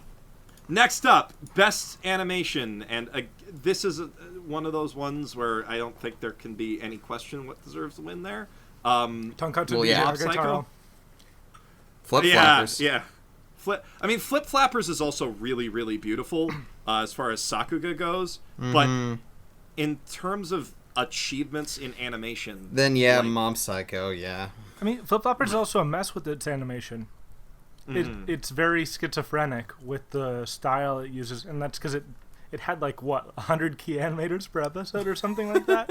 Yeah, something like that. Yeah. Flip Flappers. If there was a Sakuga moment category, I think Flip Flappers would steal it. Hell yeah. But as far as overall consistency of animation, not only did Mob Psycho 100 have a fantastic and consistent style, but when it broke with that style, it did so for story purposes as opposed to just because it thought it looked cool, you know? You must hate 80s anime, damn. I am... A whole decade of anime where it's only good animation when the creators felt like it should be cool. No relation to plot. Who cares about plot? It's just about robots and tits and things getting blown up. Okay, well, I don't know when the episode of The Plebe and the Weeb that we did talking about it is going to come out, but one of my new favorite anime of all time is Mad Bull 34. Hell yeah! Really? Hell yeah! Mad Bull 34 is the best. So I love 80s anime, but I mean, if you're going to say the animation in something is good specifically, it's got to be consistent, it's got to be expressive, and it's got to be well done. And in that regard, I feel like Konosuba was snubbed as far as nominations for this category go. Yep. Because that it was. You know what else was snubbed? Sound Euphonium. Yeah, I mean, KyoAni, yeah. The thing is, KyoAni I'd expect to see in here, because KyoAni plays to what anime fans think is good animation, which is lots of good detail and always on model. And in Sound Euphonium's case, that works because they're not doing anything too crazy story-wise. For Mob Psycho 100, they have to go off model to sell the action scenes properly. They have to go off model for the sake of comedy, and it works. Kabaneri of the Iron Fortress honestly could probably have used with more scenes where they went off model, and that show mostly impresses on the grounds that they've got 3 stages of shading on everything, and it kind of looks like Ninja Scroll, only a little bit cheaper. Yeah. But it still looks like Ninja Scroll. It does still look like Ninja Scroll, and that puts it really, really high. But best animation is one of those things that I don't think most award shows really get at all. No, because it's just it's just which looks pretty. Yeah, what with the anime fandom especially, it's what makes the best wallpaper, and they don't even take into account if the motion's good or not. You know, people there are still people today who say that Sword Art Online has good animation. There are certain scenes. It has competent animation. It's true in isolated pockets, but they're mostly just talking about the fact that the character models look pretty and never go too off model. And that's not that's at best a misconception that's been spread by anime critics talking about the wrong things when they talk about animation. I mean, even Yuri on Ice. Yuri on Ice, for example, had really good animation. It does not deserve to be one of the 4 nominees in my personal opinion. Because it had also very bad animation. But very bad. It did really incredible things when it was going, and people keep posting images of the individual characters being off model and saying, "Oh, this is why it has bad animation." I'm like, no, show me that in motion, and then it's still bad animation, but a screenshot does not tell you the quality of the animation. No. An in-between frame is supposed to be off model. That's how it works. That's how you create the sense of smearing and motion blur and stuff like that. I like Yuri on Ice definitely has some very great and well choreographed scenes, but Yuri on Ice its visuals win out mostly on the basis of the production design. How great the costumes look, how great the backgrounds look, which is not animation and is always gets lumped in with these categories in terms of animation. It's because there's no best art category. Yeah, and I think that there should be a best art design category separate from this, because then, you'd have... Well, because then what would end up happening is if there was a category for best art and best animation, best art would be which show looks the best as wallpaper, and best animation would end up being here's the best Sakuga for the year.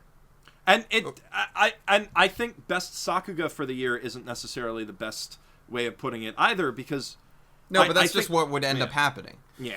Well, consistency is really... maybe there should be a best Sakuga category, too. I Maybe don't know, there should be a best Sakuga category. Best cut. But yeah, best cut, like best animation cut. But as consistency is really important, and something like Konosuba or Pokemon Sun and Moon really, really deserves to be nominated for this category over Yuri on Ice, and I would say even Cabaneri. Which is pretty and has some really, really, really good action cuts, but is mostly in here because of how pretty it is, and not necessarily how... Cabaneri, so actually this is a good point here. Like, Yuri on Ice swept the actual winners of the awards, but Cabaneri swept nominations. Yeah. Where it really shouldn't have. Like, we haven't gotten to my most hated Cabaneri nomination yet, but it still got nominated for far more than it should have. I'm not necessarily saying it's a bad show, except that it is past episode 6. But it got nominated for far too much. I'm gonna give Cabaneri a little credit here.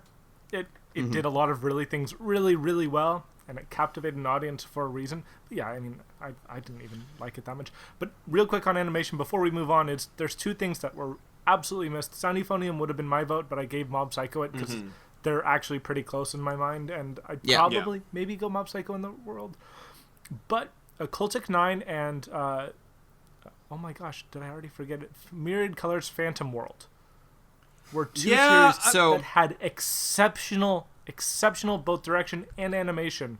And I mean, what you were talking about earlier, Geoff, with Kiwani, they were off model all the goddamn time in all the right ways, and that show was exceptional every episode. So I was not a big fan of Phantom World, but I will admit that it did look good visually. However, I think that at some points their animation was a little too smooth for... Too smooth. Too smooth. I would say that it was too smooth, and sometimes it looked a little bit too pretty. And when you're going for something that's supposed to be wacky and zany like that, which I feel like... was trying to. Yeah, I feel like the approach that they took with Konosuba, where they made the characters look ugly and weird, even in their keyframes sometimes, is the better way to go with that. And the attempts to be sexy kind of undermined the animation quality in that a bit. But I will say that it was a very, very, very well animated show. And Hibike Euphonium, same thing. Very well animated. I'd also put Kisniver up here as an example of something beautiful animation that deserves a nod for that. There was lots of good stuff. Flip Flappers and Mob Psycho are the two that I would say are good choices for that, though. Yeah. And I would probably say Flying Witch too. Really? Yeah.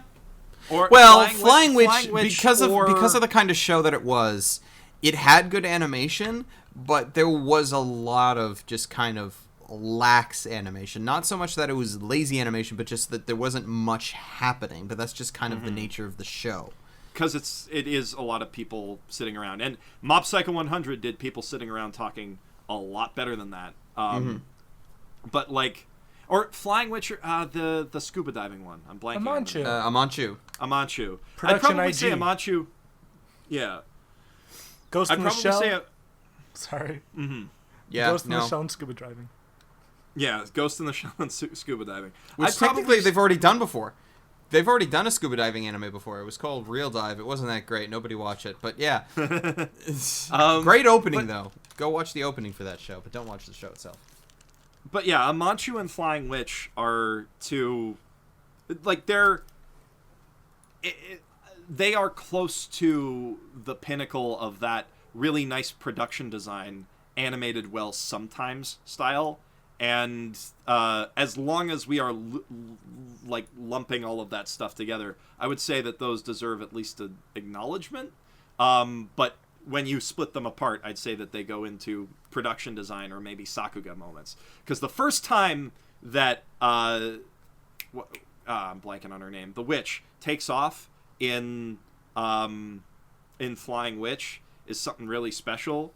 And then on the flip side, I would say that the way that Amanchu dips between really, really solid on-model, normal anime-looking character designs, and they morph into their weird sort of deformed versions for comedic purposes, works really well and looks surprisingly cohesive even when the weird wall-eyed frog face is on screen next to a normal-looking anime character. Everything drifters wanted to be.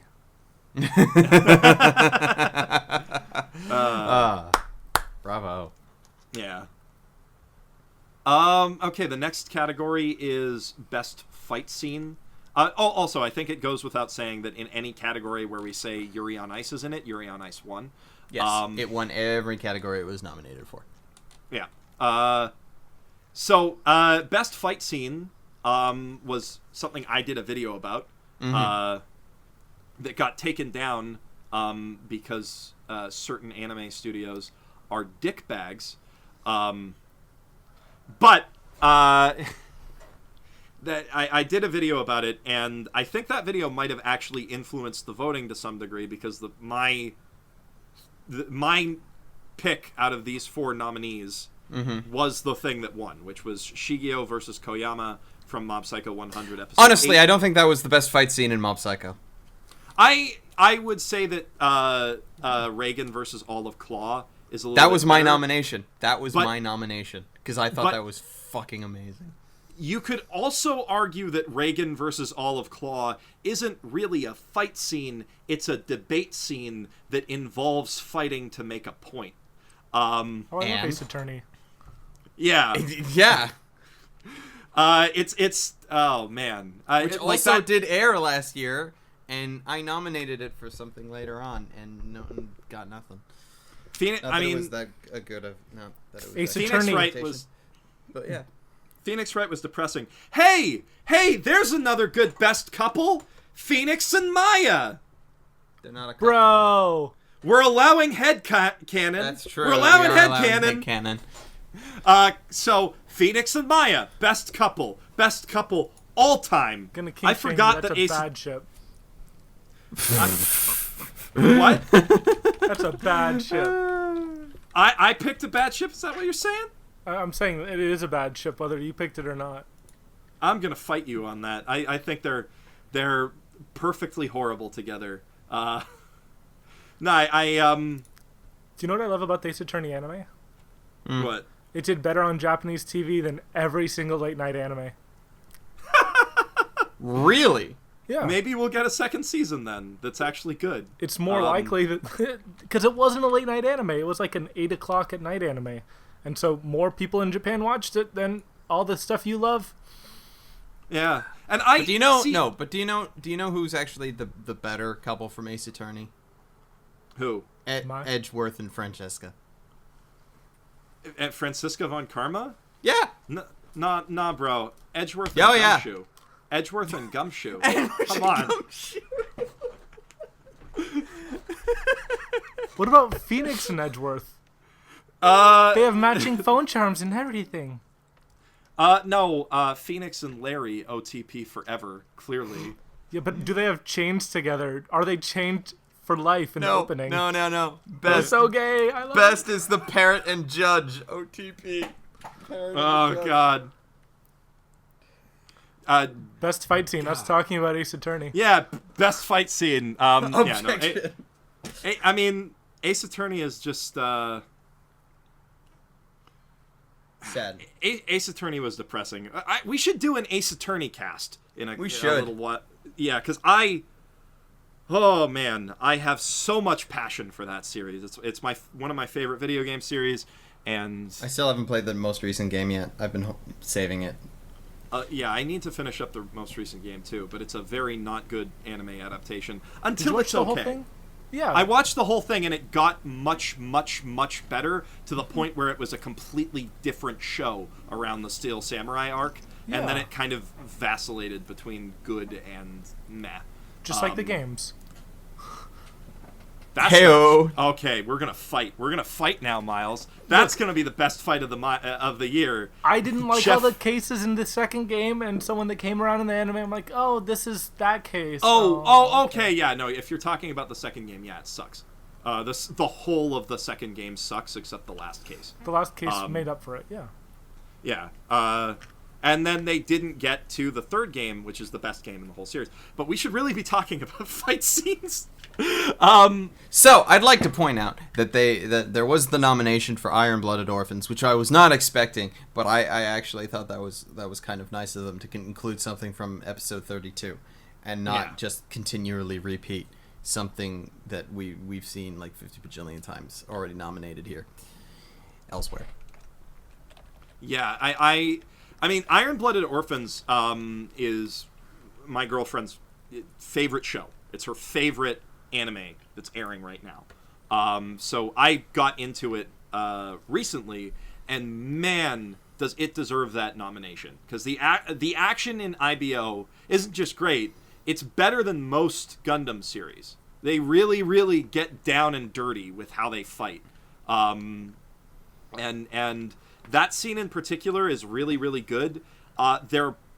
By the time the awards came out, of course, there were a few complaints because a fight scene that happens later in the season was better.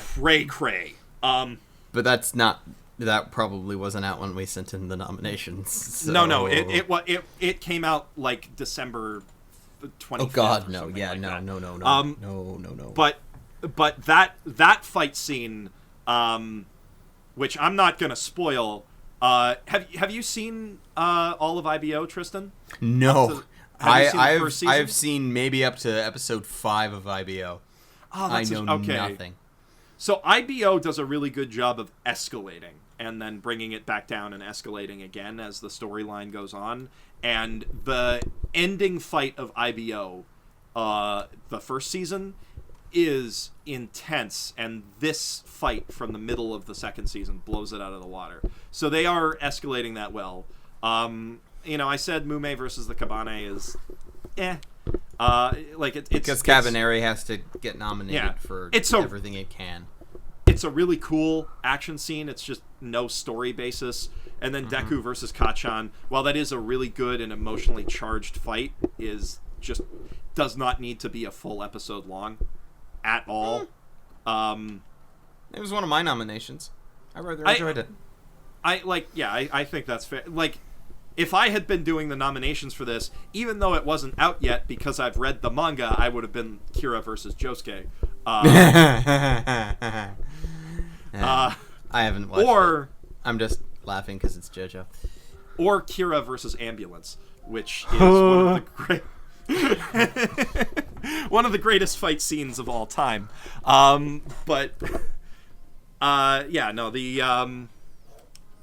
think that this was a well-picked category overall, and knowing when you guys did your nominations, I think it's fair to say that the best fights in JoJo hadn't come up yet, except for maybe Kira versus Koichi. That's a pretty good one. The sheer heart attack fight.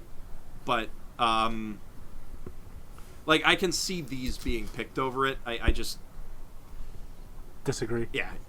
No, I just... Hiroaka specifically sticks in my craw because good pacing is really important to me in fight scenes, and all the cutaways and flashbacks really take away from that. But it's a shonen. Yeah, but if anything, this is a lot more condensed than I'm used to. Yeah, but I mean, if you're gonna go for that type of shonen fight, arguably you probably should have gone for Naruto. Sasuke. Yeah, the one that won Sasuke the most popular versus- other. Yeah. So I don't even like Naruto, and I am kind of upset Naruto versus Sasuke wasn't here. Yeah, because that's a good ass fight. It was. That It is was a really a good fight. good. And I I don't. I mean, I have mixed feelings about Naruto. I have put out a very successful video about my mixed feelings about Naruto. But I really don't like Sasuke, but that fight still is amazing. And even when it gets cheesy with them holding hands made of blood at the end of it, it's a good fight. It is a really good fight. Is there anything else that you guys would have liked to see in there? No, because both of my other nominations, I retracted. You retract? Okay. That's fair. Well, it was a problem that I had with both best fight scene and best heartwarming scene, was that we had to, like, pick specific scenes from specific episodes, and I sat there going, crap. I can't remember when these scenes were. Yeah, that's So, that was a problem I had. that would be my specialty, picking out the extra specific stuff. But yeah, the next category on the list. Oh, and by the way, just to re-clarify, Mob Psycho 100 won that by a fair bit, and I think it deserved it. The next category is Best Girl, which has Rem from ReZero, which I'm sure is going to upset Miles. Not really. I mean, you want Elsa, though, don't you? I mean, I wanted a lot of different girls. Yeah. But that's okay. Yeah, so Rem from ReZero, Ochako Uraraka from My Hero Academia, Nico from Kisniver, and then Mume from Kazunari. Okay, so Rem was my pick, but ignoring Rem for a moment, because she was the only nomination I put in here that actually made it. There's no Kaio, which was erased, and I was expecting it. There's no fucking Megumin, Kobosuba, represent. There's no fucking Tsugumi, sweetness of motherfucking lightning. So Sweetness and Lightning, for sure, Tsugumi should be on here. Yeah. But as far as anyone from Konosuba goes, Megumin. Aqua. Kono. Okay, so the thing about Konosuba It's is all about that Aqua. they should, like, I love the characters in Konosuba, but if you want to talk about it in terms of who you would want to date, they should all be up for Worst Girl. And that's what makes them great characters. They would just be horrible, horrible love interests, because that's the joke. Who thinks you need a love interest? We were talking about putting Tsugumi up for best character. She's not a love interest at all. Best girl is which girl steals the spotlight in your heart. And Tsugumi, she's your Dataru. This is the waifu and Dataru category. And whilst Aqua and Megumin are fantastic characters, I would not want either of them as my waifu. They're horrible people. And in the OVA, in the OVA, it's revealed, Kazuma states that Aqua is a canon trash waifu. There's that scene where he's like, Aqua, my confession to you is, I tried to see you as a heroine, but I just couldn't do it. Sniffs her hair and goes back to sleep without caring. Like, that's such a good joke. I mean, Megumin, plus Megumin's a monster, as is shown in that OVA in the greatest cut of animation this whole year. The rock, paper, scissors cut. Mm-hmm. But yeah, I don't know. I love those girls, but I would put them in a worst girl category as opposed to best girl, because they would ruin your life. Mm-hmm. And Kaio wasn't here. Would you put Kaio on the list? I mean, Kaio, I definitely want to protect her smile, but I don't know. If we're going for best girl from Erased, it's the mom.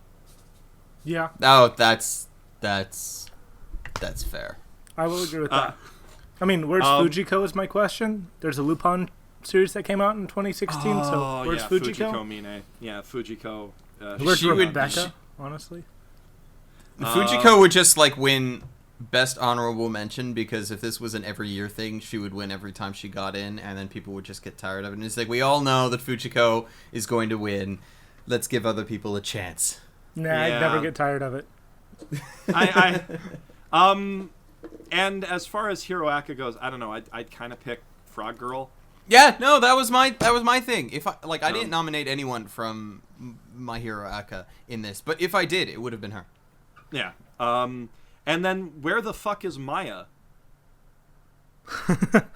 Where is Maya Fey? Where is my waifu? Get the fuck out of here, Mume. We don't need you. Yep. Yeah. I'm not done talking about Moonmei, but I'm saving it. I'm fucking saving it. For the category after next, I'm guessing? Best villain? What categories? No, Moonmei's not no. a villain. No. We're getting to it. We're getting to it. She was also nominated in the other. Yeah. Okay, we're getting to it. Okay, the next... So, yeah. Out of these, Rem won in a landslide, which isn't surprising at all. And Megumin was most popular other. Yeah, Megumin. That's fair. I mean, Megumin is cute. Megumin's even cuter in the new season with Chamusuke. The explosion bit from episode 3 where he... I haven't seen past episode 1 yet. Oh. It's just a cute thing. You need to watch the rest of that show. I know I do. Because I'm saving it. I already know it's good. The things that I know is good, I save for times when I'm feeling like trash. That's a good strategy. Yeah. So the next category we've got is the equal and opposite best boy, which had Yuri Katsuki in it. So of course he won. Even though obviously Reagan. No, I mean, obviously Reagan should have won, but also if you were going to pick somebody, from Yuri on Ice, JJ, fucking JJ, JJ is the best. You can't pick anybody. The king. But JJ. I can't believe we got 3 JJ fans in the room. This is great. Yeah, he's the king. No one defeats him. JJ, That's but who JJ's he's such a beautiful character though, because like. He's actually got that depth to him. He's the one side character, aside from the Yuris and Victor, who really gets any sort of development. Although he still gets snubbed. I have a whole video on this. Yeah, but I still feel like he got snubbed. He does get a little bit snubbed, but you do at least understand that he's so cocky because he's trying to cover up the fact that he has no actual confidence. And that's a really good character trait. That's interesting. Wish they'd had a full 24 episodes to do something with it. Yep. But okay, so then what the fuck is Yakumo doing here? Yakumo, I mean, Kiku-san. Bon is a better boy. Yakumo should not have been here. He just yeah. As much as I'm guy. Yeah, he is a very well written character, but as far as which boy steals the spotlight in your heart? Yeah, I mean, he's tragic, sure. He's definitely like, I can see a certain demographic of lady really liking him, and I want Showa Genroku Rakugo Shinju to get the Cabaneri treatment and be in all of these award categories because it deserves it. It kind of was. It was in a lot of them. That's like, to be fair, it was in a lot of them, but not enough. Not enough for me. And you know what I'm surprised of? You know what I'm surprised with this category? There's not a lot of other votes, and according to the forum post, the most popular other was Josuke. No surprise there. But no, it should have been Josuke. Should have been Rohan. It should have been Rohan. or Koichi. Or Okuyasu. My point, Koichi get you a boy who can do both. My point, though, is that we have this argument when we were talking about best comedy of how the fuck Sakamoto should not have won, and yet Sakamoto is nowhere near the best male character. Yeah. Why? That is weird. I mean, I guess Why watch the show if you're not gonna? Because he's if you're going to say that is in any way a good show, which I've already said I don't agree with at all, he is the only reason. Yeah, and yet the joke's he's not his sex here. appeal. He's not here. But Where I is think he? it's because his sex appeal's a joke. His sex appeal is meant to be like a gag, as opposed to like a legitimate make your. And yet Kokoro go Reagan's doki here? doki. I mean, Reagan is just the best boy. Best boy. Reagan is the best boy. He is the best boy. He was my vote. He was my nomination. Good. Like Reagan's a seriously great character, and he got robbed. Reagan was robbed. Vote Reagan 2016. Wait, no, that sounds a little different in my head. But yeah, no, we basically did vote Reagan 2016, Reagan 2.0. But No. No. Worse. Let's not talk politics. Let's not. But Midoriya. Deku. Midoriya and Yakumo are really, really standout, weird picks for this list for me. Not at all. I totally understand why Deku's here as best boy. Well, first of all, he's kind of the youngest person here, so to be best boy, he kind of fits the literal description of the category better than anyone else here. I know. I just he's cute and I like him, but if you're gonna go for heartthrob characters, I'm shocked that nobody from Haikyuu is in here. Oh, there's a really easy explanation to that. How many good boys are there in Haikyuu? All of them. So Pick what's going one. to happen when judges blind vote for characters from Haikyuu?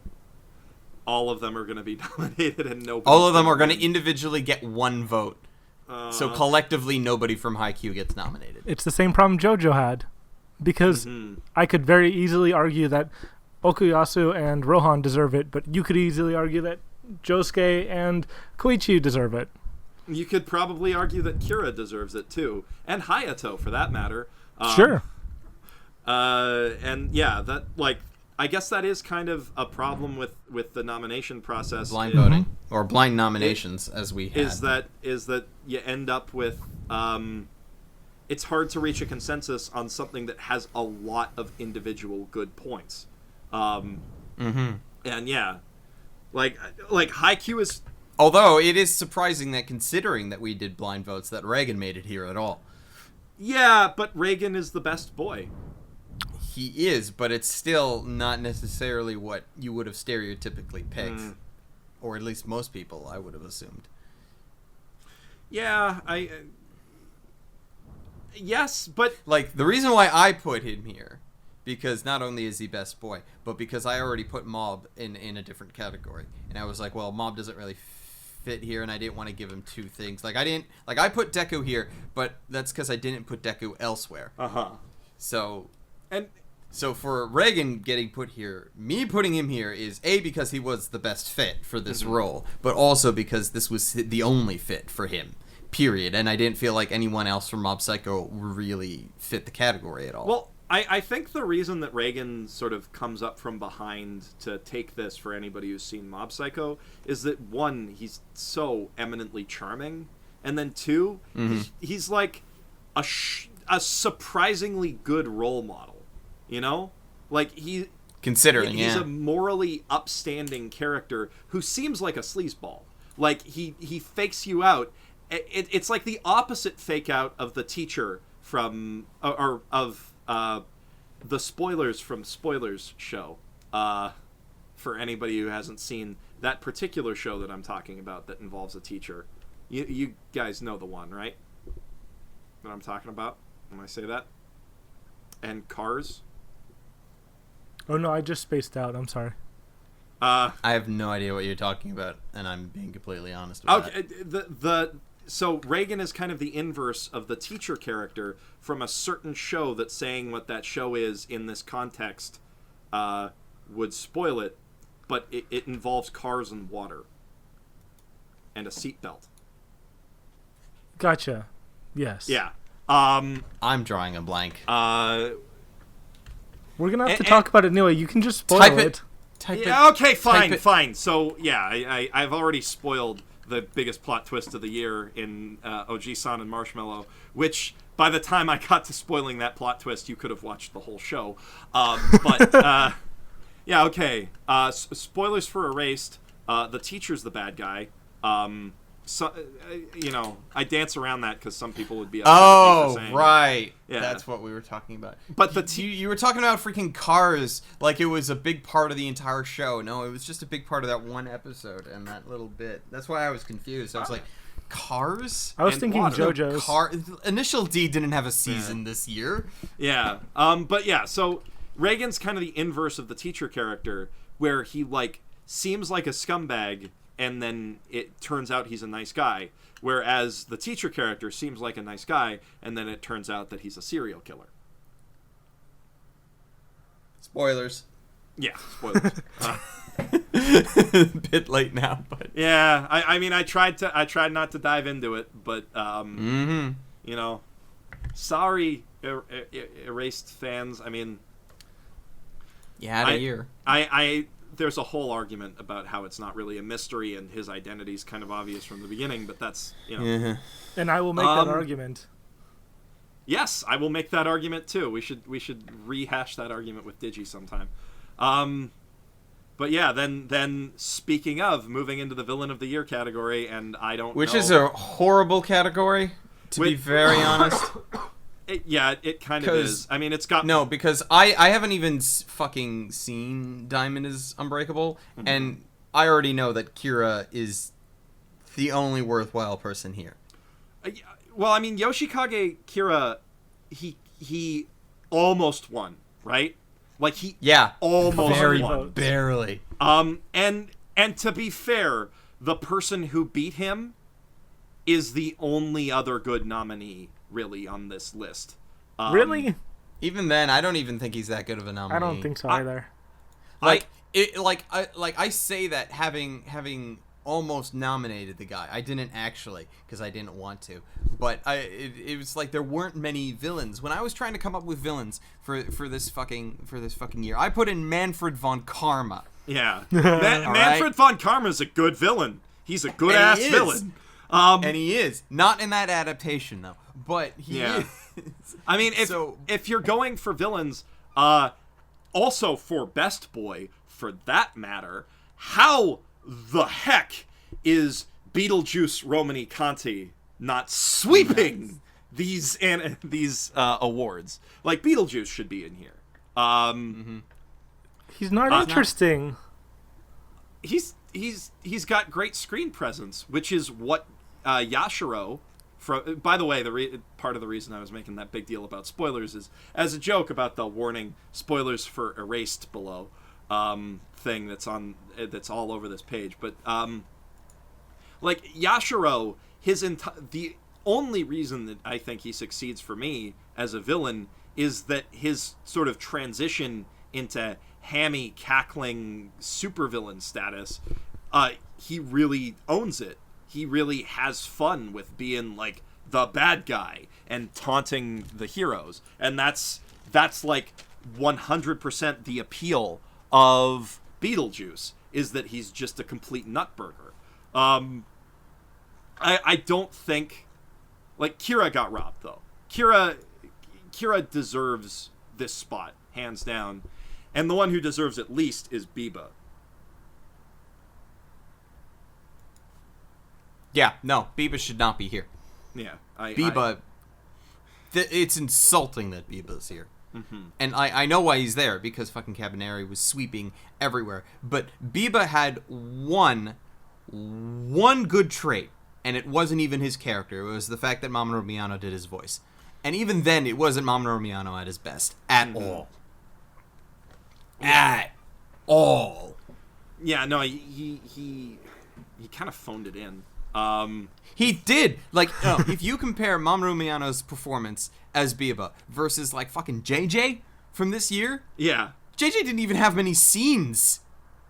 And the worst JJ scene is 10 times better than the best Biba scene. Yeah, it's like by far. Yeah, Biba is a bad pick, I think. Yeah. And I mean, and I refuse to pick him. I absolutely refused to put Biba as a nomination. Did not want to do it. Which is why I ended up putting freaking Manfred von Karma. I put Sato from Ajin in here. That's, Like... I mean, like, if you want to talk about sources of good villains, there was a lot of good stuff in the summer. Like, I'm just looking through to, like, sort of guess out who I'd nominate. And, I mean, 91 Days, Nero Venetti? Yeah. Like, Nero would have been my pick other than Kira, actually. Or Fango. Fango or Nero. Or sorry, I meant Fango. The blonde dude who, yeah. Mm-hmm. Yeah, Fango. Fango's fun. Like, Fango is fun in very much the same way as Beetlejuice. No one from Berserk. No one from Berserk. But if you want to go into something a little bit goofier, Shokugeki no Soma had like a really good rivalry going on. I don't know if you could technically call them villains per se. It would have been better than what we had. Yeah, but better than Biba. Yeah, again, it's a better nominee than Biba. Almost anything is a better nominee than Biba. I mean, you want to talk about in my life the entire cast of New Game versus me. That's a good set of villains. There's God, almost anything. Almost. You know what else kind of never got like mentioned in these award ceremonies at all, and I was surprised it never did? What? Thunderbolt Fantasy. Yeah. Thunderbolt Fantasy was I mean, it was very out there, and yeah, you could argue that it's not quite anime. But that's the only reason that it couldn't be in there, you know? Mm-hmm. That's the, like... God, there's so many better... Yeah, this category is just This was a depressing. horrible category. It was bad. It was sad. Sad. And yet, the only good nominee still didn't win, which is... Kira. I do like Gaku Yashiro quite a lot. Like, I will say that he's a good villain. A lot of people are probably going to get on my case for that and be like, no, he's... But for that camp factor and for how he sort of ratchets up the tension and provides a legitimate threat, I would say that out of this category, he's definitely the second place. Yeah, it's like, if you're just looking at like all villains from all anime ever, I wouldn't put him probably anywhere near this list. But when we're just talking about this past year, yeah, yeah, it's fine. And that Tomura Shigaraki from My Hero Academia, who was more interesting when he was talking about his motivations in a bar than he was when he was actually fighting the heroes. Yeah. Yeah. And then we got the flip side category of that, Hero of the Year. Hooray! Heroes. Okay, so fucking Moonmei. What? Yeah. What? No, I'm.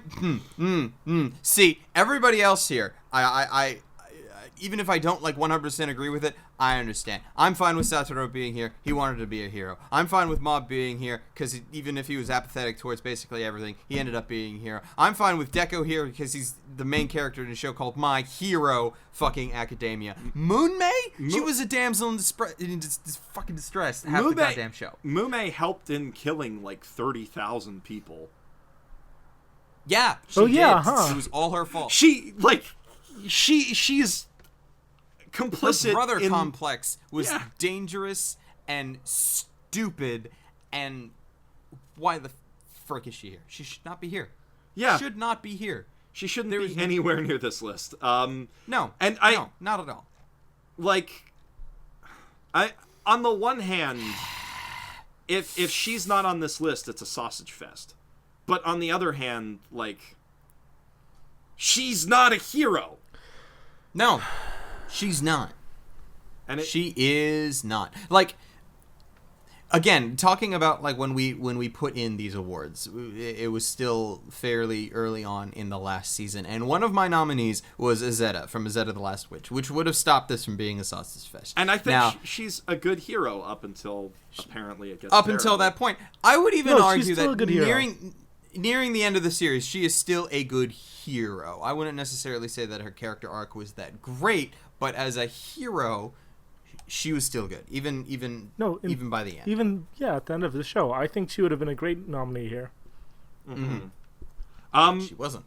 And you know what? If you're gonna pick, and like you just look at the votes too. Like you have Satoru, Mob, and Deku all within like a couple of thousand votes of each other, and then you have Moonmei. Yeah, who's down at the bottom.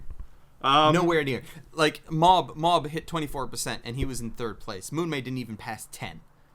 Yeah, not even 10%. As nominees go, like, I guess this kind of goes more back to best girl than anything else. But as far as heroic qualities go, if you want to make this not a sausage fest, Tadakuro Megami from Shokugeki no Soma has more heroic qualities and is also a better girl than Mume. Yeah, I'll agree with that. It's just such a weird. It's a weird, completely incorrect choice. Luluko would have been a better pick for best hero than Moonmei. Yeah, no, I would have been fine with Luluko here. Luluko would be a great pick. There's lots of people they could have picked, but they picked Mume, and she's almost a villain, if anything. Almost. She probably would have been up. She would have been a better villain than fucking Biba. Yeah, she would have. Like Mume starts losing control of her body because of the Kabane thing. That's a way better final arc than what they had. The other ones are all fine picks. I think Mob should have won. But yeah, I think Mob should have won. I didn't nominate Deku because I put Deku in Best Boy, and I gave the My Hero Aka hero nod to All Might instead. Because I actually thought that he fit the mold of Hero of the Year better than Deku did. But no, I'm fine with Mob being there, and I agree that he probably should have possibly have won it. I like Mob. I'm leaning a little less so that he should have won it, mostly because, as I said before, he was quite apathetic for a very large chunk of the season. So Mob in this season, I could definitely see somebody being like, he's not really Hero of the Year material yet. And my opinion of that is colored a lot by having read of the manga and seen how far he commits himself to bettering himself as a human being and not using his powers to solve his problems. Yeah, he's an amazing. What a great boy! What a great boy! He is a good boy. He's not as good a boy as Reagan. Actually, you know what? I almost, for this season specifically, I would almost flip Mob for best boy and Reagan for Hero of the Year, because Reagan saves the goddamn day. Yes, he does. In the best way possible. Like as far as wins go, you don't get more crushing than I just beat you, and you're all basically still children. Yeah. I Satoru, I think, is a good pick. I don't know. I have like a personal bias toward Arslan Senki that makes me want to toss it up in lots of categories, although Dust Storm Dance was not as good. No. True enough. And what did you think about the most popular other being Josuke? Yeah. Josuke or Koichi, because Koichi is the real main character of Diamond is Unbreakable. But yeah, I Josuke and Koichi got robbed. Jojo got robbed.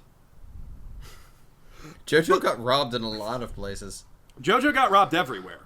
This is Jojo got robbed the awards. But again, this comes down to what Miles said, which is basically nominating anyone from JoJo ends up being impossible because someone's going to vote Okuyasu, someone's going to vote Koichi. Someone's gonna Someone's gonna vote Josuke. Someone's gonna vote Jotaro. Someone's gonna vote Tonio Trasardi. Like, goddamn, everybody's gonna get a nomination out of this because they're all really good heroes. So it's I can understand why it didn't get that nod at the end of the day. But yeah, as far as the winner goes, Deku winning, I don't mind. You know. Yeah, no, I don't mind it at all. He's a good boy. He is a good boy. Yes, he is. I don't think he's as good a boy as Mob, but that's a common theme for me saying things. And Mob's not as good of a boy as Reagan. Yeah. But yeah, that brings us to the final category, anime of the year. The biggest category. Yeah, the biggest category. It's got 8 nominees, as opposed to the usual 4. And those nominees are Erased, Joker Game. Holy shit, Joker Game. Yeah, Cabaneri of the Iron Fortress, Mob Psycho 100, holy shit, Mob Psycho 100, My Hero Academia, Re:Zero, Showa Genroku Rakugo Shinju, which should have won, and Yuri on Ice. And Joker Game. Woo! Like, we already had our discussion about, like, you not liking Joker Game and so forth. And it's here. Yeah, I can see some people had a lot of passion for it. You probably nominated it, I'm guessing. Actually, no, I did not. You didn't? Okay. Nope. So No. But it got enough votes to be here, and it was not from me. Yeah. I don't know I'm not against it being here whatsoever. But I didn't help it get here. You know, if lots of people like it, I can see it being there. I would put JoJo above that. And I think a lot of people would, but, you know, that's... Well, do you know what the most people voted for that wasn't one of the 8 nominees? JoJo? This is the first time anyone's hearing this, because I don't know why we didn't post this. Bungo Stray Dogs. Huh. Really? Yeah. Huh. That was the most voted anime of the year that was not on the list. That's, I mean, yeah, I do get a lot of people asking me to talk about that show, too. Because Anime of the Year was saved for the awards ceremony, so you guys didn't make a post about it. Right. That's surprising, but not necessarily shocking. I don't know. That's... The thing with JoJo's... the thing with JoJo's that's really important to remember is that there are no casual JoJo's fans. They're if you like hardcore. JoJo's, it's your like fucking JoJo's. life, okay? Mm-hmm. You don't care about anything that's not JoJo's the same way you like JoJo's. Yeah. So JoJo's fans seem a lot more voluminous than they are because they're very loud. There's a higher density of people who love that thing. Like how Undertale fans are very loud, for example. Yes, they are. With many of the same problems. As somebody who did not end up putting a JoJo's Bizarre Adventure opening in my 10 best openings of the year, man, did I hear about that for a while. Or in my 10 best openings of all time, I mean. I still get... I'm fine with that not happening, but then again, I still know that whatever my top 10 list would be, it's vastly different from yours, I would assume. Yeah, and JoJo is... I love JoJo, okay? JoJo is one of my favorite things ever, so I totally get that, but also I understand that JoJo is not the greatest anime of all time. You shut your mouth.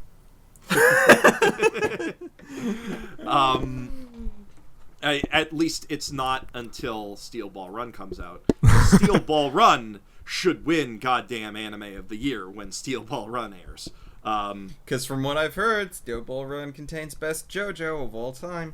Steel Ball Run contains best JoJo. Steel Ball Run contains best Zappelli. Steel Ball Run contains best villain. Kira's a really good villain too, but not as good as... Well, anyway. Yeah. Yeah. So we've got these 8 nominees. And Erased, Joker Game, Cabaneri, Mob, Hero Academia, Re:Zero, Rakugo Shinju, Yuri on Ice.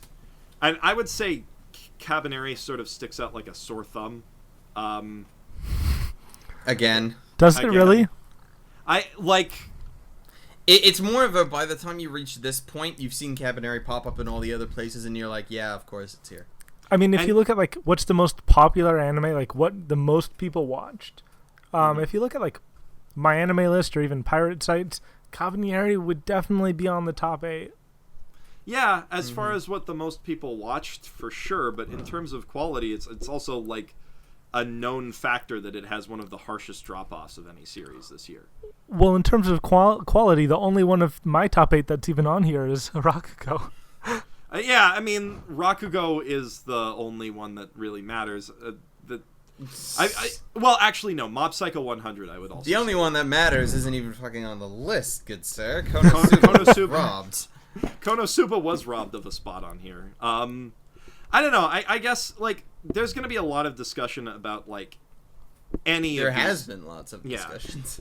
Yeah, about what should be nominated here and what shouldn't. And I would definitely pick a couple of these for my top 8 of the year.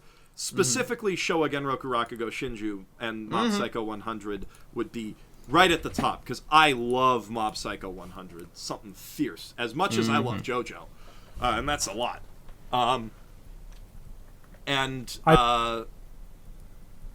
Yuri on Ice... See, Yuri on Ice, I love that show too, but I don't know if I'd say in terms of execution it's the best show this year. Here's the thing, though.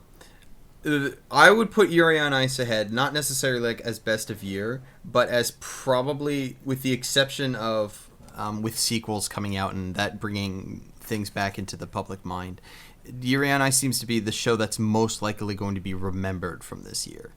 Yep. Is what I would say. 100%. And in that respect, I think it does deserve that spot. It's the most important anime of the year. Because, I mean, look, you can shit on Sword Art Online all you want, or Attack on Titan, but they brought a bunch of people into the anime industry, or anime community. And Yuri on Ice did that, but it was actually good at the same time.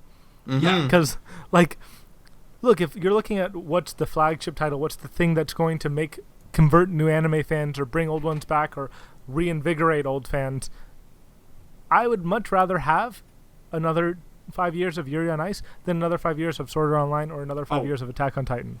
Oh, far ahead of both of those things. I mean, like, Attack on Titan is what brought me back into anime. That's what got me to get an anime I never got left. Me to get yeah, I mean, you've been making anime videos since forever. 09. I've actually been watching your stuff since you started making it. I love it. Yeah, I watched it back when the Desu Des Brigade was a thing. Oh, that's old. Yeah. I feel Attack on Titan was my favorite manga in college. And yeah. I heard there's an anime coming out for it. I'm like, oh my god, I didn't know anyone even knew about this series. And then all of a sudden, everybody knows. I fell off of anime just because before Crunchyroll was a thing, it was really hard to keep up with current stuff. Without I was dedicated, resorting to horrible illicit methods. Dedication and all the free cash I had. Yeah, buying lots and lots of DVDs. And and you did have the advantage of being popular in the anime community back when DVDs were a thing, so people would maybe send you things from time to time that they wanted you to review. That helps. Not actually as often as you would have think. It did happen a couple of times. I owe my copies of Full Metal Panic to fans, and I am forever grateful, because I don't think I would have watched it soon enough without that, and Full Metal Panic is fucking amazing. Great show. Yeah, but Beautiful I didn't actually get that many, mostly because I didn't like the pressure of being like, no, you have to review this now. Like the last thing I accepted as a review copy, I remember back when I used to accept review copies, was an older series called Ruin Explorers. Mm-hmm. Oh my couldn't gosh. fucking That's make it a while through it, ago man. now. Yeah, but like I couldn't make it through it, and I was just like, and I felt so horrible. And I did review it, and I wasn't very positive with it, but I was like, this is why I have to stop doing. I have to stop letting people send me shit, because I can't force myself through trying to review this stuff. Because there are going to be times I just can't. So and you just end up buying what interest. But yeah, like for me, I didn't have enough disposable income to buy anything more than like the series that I felt like I absolutely had to get. So my shelf includes Azumanga Daioh, Desert Punk. Oh God! Oh my Punk. gosh! Paranoia Agent. As it should. Yeah, and then Wait, Girls Paranoia Bravo. Agent? Yeah, Paranoia Agent. I got that when I was a kid, and I loved it. And now it's like $300. Now, yeah. Well, I only have like I think This 2 guy got it for which $40. The great Genion crash when all these freaking places were trying to get rid of their Genion stock. Ah, the fools they were. Fools they were. I wish that I had picked up.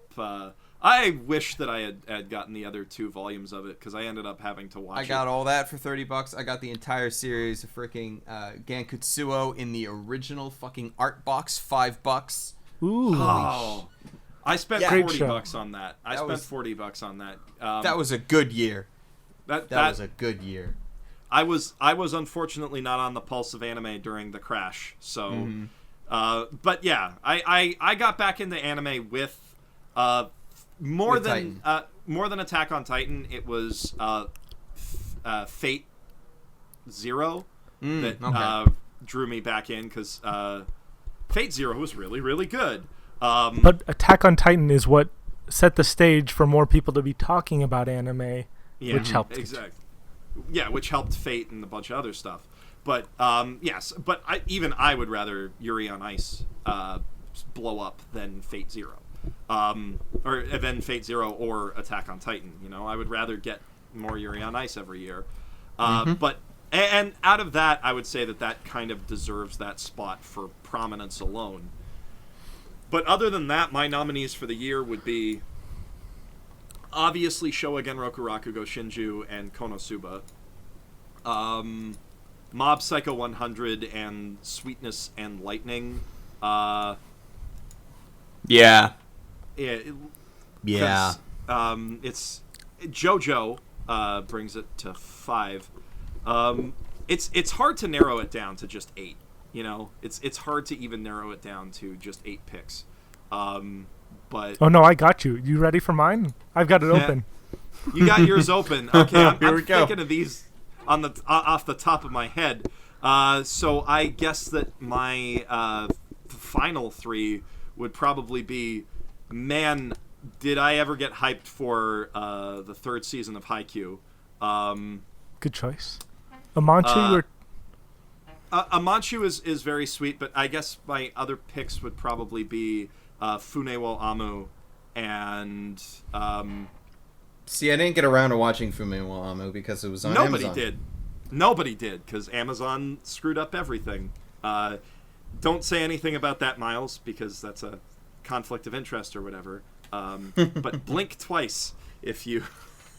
Not that we can see him fucking blink. Not that anybody can see him blink twice and we're not on video chat. But yeah, and then, I don't know, it's my 8th pick. I haven't finished it yet, so it's hard to say. But don't cheat. You can't do that. Yeah. Otherwise, my favorite anime would be Gundam Thunderbolt. Yeah. That's a good pick though. But that makes me want to say March Comes In Like a Lion. But then I guess if I can't say that, then I have to say the true greatest show of 2016, the one that just has to be on this list for the sake of posterity, Phantasy Star Online 2. The master. Oh my god. Do you know what's really funny about that show? What? It was really popular. Oh, I don't doubt it. The popular video game, actually hilariously shameless in its product placement. How do you think I got the inspiration to become the Shill King? It was through that show that has a picture of Sonic the Hedgehog as the centerpiece of the garden in the middle of a big school. That has Alex Kidd as a naked Cupid statue in the middle of the public baths. They don't even animate the gameplay footage. Yeah, it's a thing of beauty. That show is, or Mayoiga. Actually, Mayoiga probably would be my number 8 pick, because that show is actually intentional in being unintentionally hilarious, and it works really, really well. So yeah, what would your guys' picks be? Konosuba. Mm-hmm. Kono fucking Suba. Just Konosuba? That's the whole list? That's your top 8. It's my top 8. Fucking Konosuba. No, it's not my top 8. So, top of the year would probably be Konosuba. It would definitely be Rakugo. Yuri on Ice would be there for the reasons that we've talked about. Mob Psycho would be there for the reasons we've talked about. I nominated Izetta, but I quickly removed that after the second half of the season. Really good start. It really, maybe the really, best really first good episode start. of the year. Yeah, That's the first anime that I've seen in a long time where I would describe the first episode as Spielberg-esque. That's... But, I mean, how sad is that my 2 favorite first episodes of the year were Cabaneri and that. Yeah. I mean, Cabaneri starts strong. It does. Those first 2 episodes. Cabaneri is heavy metal as fuck. It's really, really fucking good. Actually, if you just turn the first 2 episodes of it into a movie, maybe the first 3 episodes. Hell yeah, yeah. That's a great anime. Mm-hmm. Just pretend the rest of it didn't happen. That's a great anime. Oh, I do. Well, up to episode 6. Up to episode 6, that entire first arc was fabulous. Mm-hmm. And then they screwed it. They screwed it pretty hard. Yep. Then damn you, Biba. Maybe Biba is the greatest villain of all. Oh my god. Because he reached out of the screen and ruined things for the real world. But what Sorry, would your we other interrupted picks? your list, Tristan. What would your other picks be? I probably put in Sound Euphonium. And wait, how many have I said so far? Shit, I don't 6, fucking I think. care. I'd put in Sound Euphonium. I would put in Sweetness and Lightning. I really did enjoy Hero Academia, though I don't know if I would put it necessarily on a top list. I would also put another thing that didn't get mentioned in the awards at all, probably because it was too fucking short. I'd put Shelter in. Very good. Shelter's pretty damn good, yeah. Yeah. What's your picks, Miles? Because I have it all written down. Yep. For a video I'm probably never going to post, but I filmed and edited. Dedication. Having anime as a job is awkward because it's like probably not appropriate for me to do this kind of stuff, but I'm like on a podcast. I can just say it. It makes it seem like I didn't try as hard. But I put Shelter as my number 10. I was literally in the room for part of that production, and it was the coolest experience I've ever had.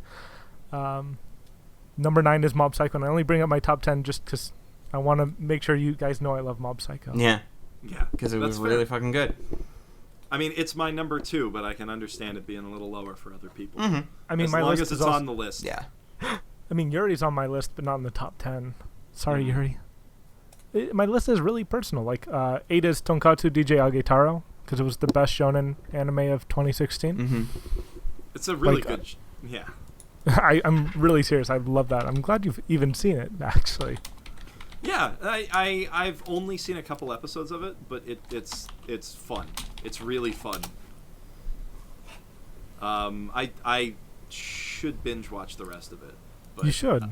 Yeah. It goes by real quick. How many episodes But it never was it? feels short. It's only 12 episodes, and they're 8 minutes each. When did it air? Was that Summer? Yeah. Okay. Summer, yeah. We talked about it no, on the summer Weebcast, I believe.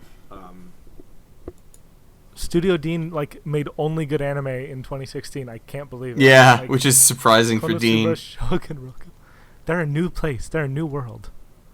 Yeah, Dean has turned it around. Dean is a new...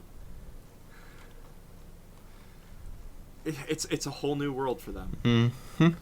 They've got fantastic talent. They have all these great women in the industry. Like, they're one of the biggest studios in terms of hiring women, which is like, I don't know. I like them. 7 is Amanchu, because I'm a sucker. There's 6 is there's Lupin the anything Third, wrong with Part that. 4. Lupin the Third No, is I know. Yeah, Lupin is Lupin. Lupin's Lupin.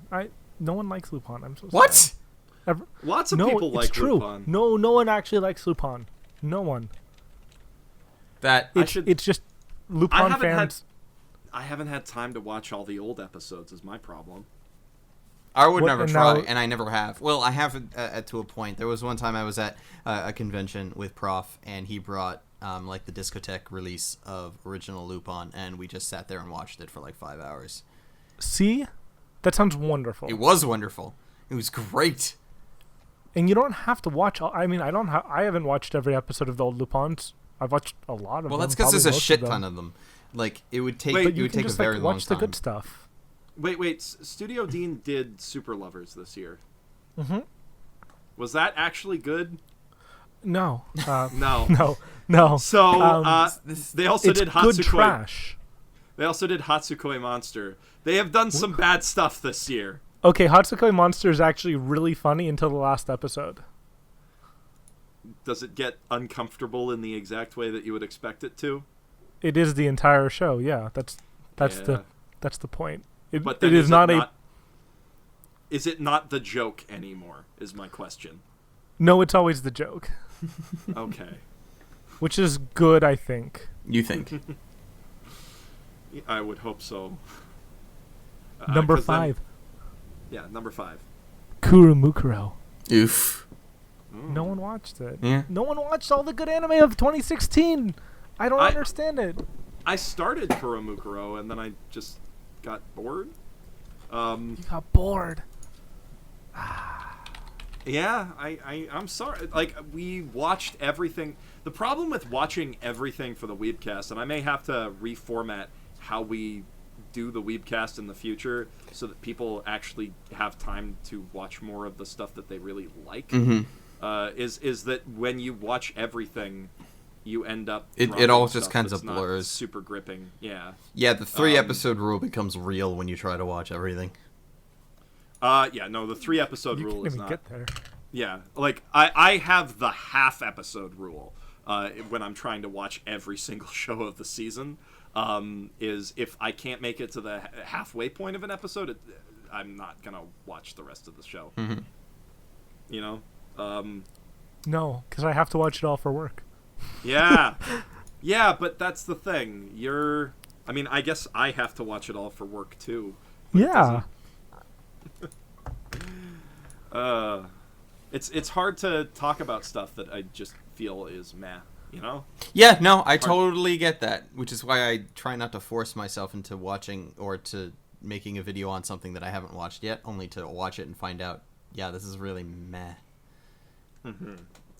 Unless it's so popular that you have to. for If the it's sake so of the popular, views. then you can just talk about how popular it is and how you disagree or agree or what have you. And that works out really well and has on multiple occasions.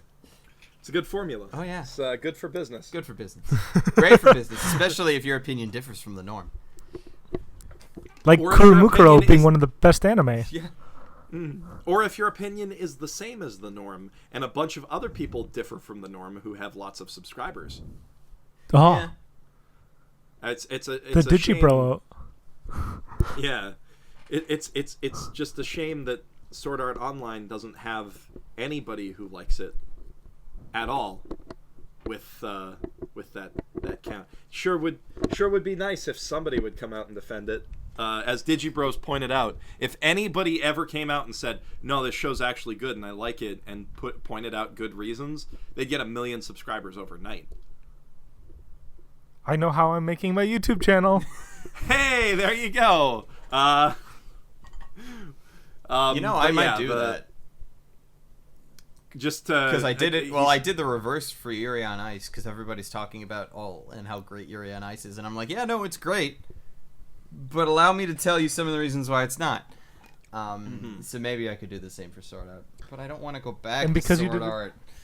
Nobody wants to rewatch Sword Art because it's really painful. Yeah. And you don't wanna lie for views is the problem. No, and I never would, which is probably Yeah. why I wouldn't go back for Sword Art. But I don't know. But Miles likes it, so maybe he could do that someday. Well, it's kind of a Stockholm syndrome effect where I originally liked it ironically, even like when I was showing it to my anime club back in the day. Like I'm like, oh, that takes me back. because I was the club president. I'm like, oh, this Sword Art Online shit, I know this is going to be popular. And so I had to put on a happy face every week as I showed it to everyone. And like, hey, guys, get excited about this because I'm excited. See, you're really happy we're watching it. And it wasn't popular with my club because they had good taste. So I showed them, like, Yuasa stuff instead. But, like, I had to put on a happy face for Sword Art Online, and I just never took it off. You got that Stockholm syndrome going, yeah. I enjoyed Sword Art Online when I was watching season 2, and Kirito wasn't the main character for like a good arc. Oh, Mother's, yeah. I Nice. actually have a video planned at some point in the future about all the things that Mother's Rosario fixes about Sword Art Online and how it could actually not be a terrible show. Mm-hmm. Step 1, From remove Wikipedia, Kirito. the next one's going to be pretty good. Step 1, remove Kirito from main character. Yeah, the next one is either going to be good or really bad. I'm not sure which. Or both. I mean, I hated a lot of parts of Sword Art Online, but the part I hated most was the Excalibur arc. Oh my god. But, I mean, Excalibur was literally just a filler chapter. I don't care. Yeah. I don't Like- care. Yeah. I hated it so much. Yeah, Hey, no, you know that what's was painful. probably going to be... No, what's probably going to be even worse than that? The movie. Anyway, you haven't finished up your list yet, Miles. We keep getting yeah. distracted. Yeah. I'll just run through it then. 4, JoJo's. Yeah. Fair. I can't believe it's so low. 3, Sound Euphonium, Season 2. Mhm. 2, Rakugo, and 1, A Silent Voice. I want to watch Okay, a silent that's- voice. I want to watch a silent voice. I want to We watch should- that we more should than do I a want to watch silent- Your Name.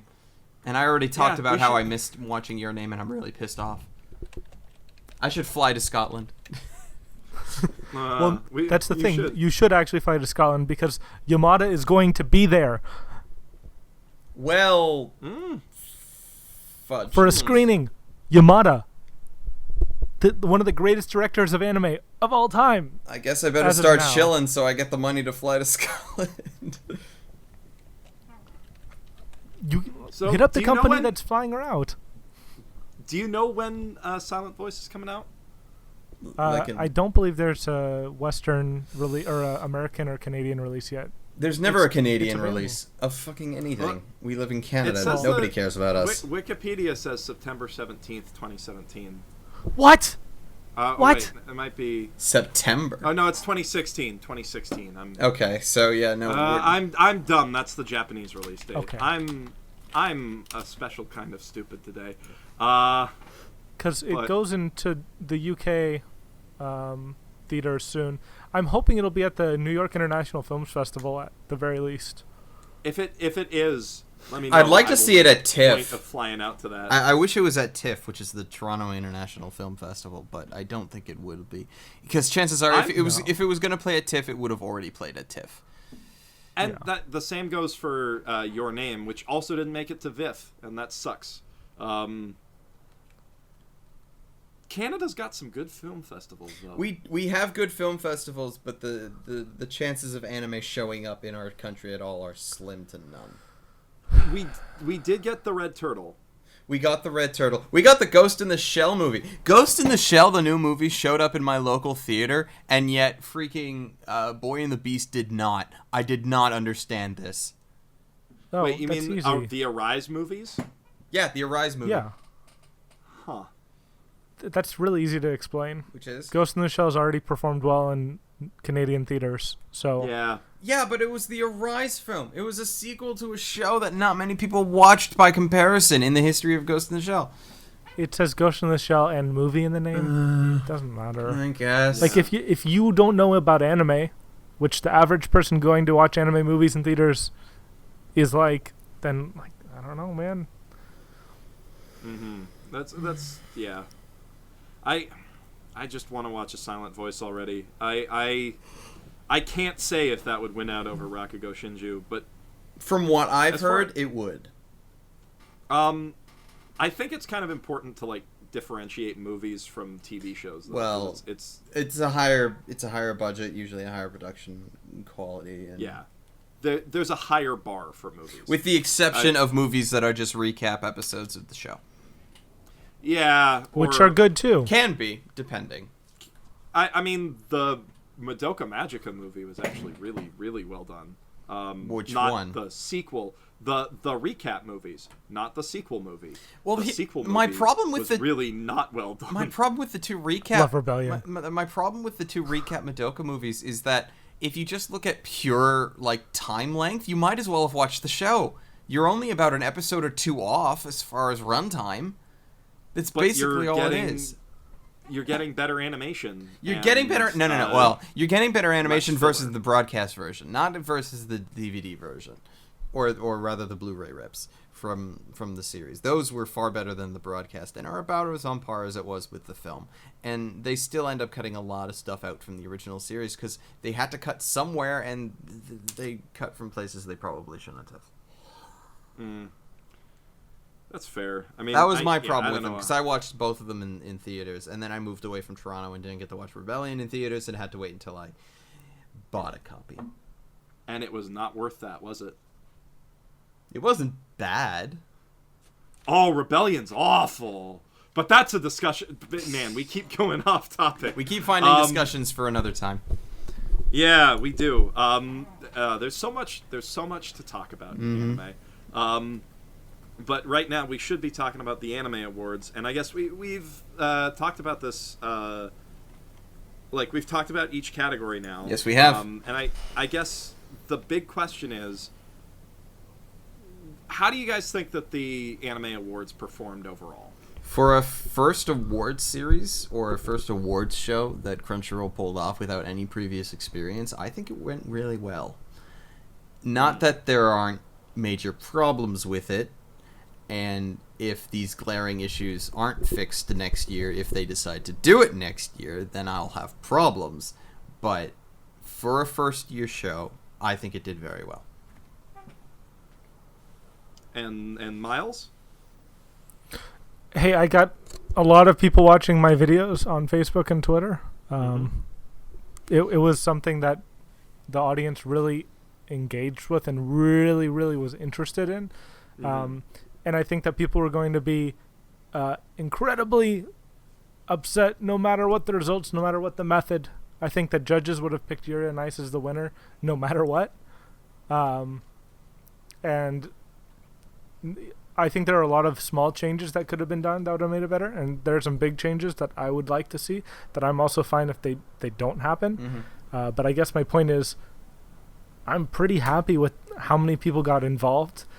Kind of sad that Yuri on Ice is now this like thing that is hated in the community, but it was bound to happen once people realized that it was the new Sword Art Online in terms of depth of popularity and breadth of popularity. But yeah, sorry, one sec. Yeah, no, I agree. Like, I think that the fan blowback to Yuri on Ice is unfortunate because I do think it's a good show. I mean, I have a video in the works that's gonna touch on that because I'm doing one of my upcoming videos is what's in a scene, how to fix Yuri on Ice, which is going to be contentious, but I do think that there are things that they could have done better in terms of how it was executed, and like on some of the categories that we touched on, I don't think that it really had any business in best animation, but but as you know, I understand that as like a thing, as a popular vote thing, that was always going to be, you know.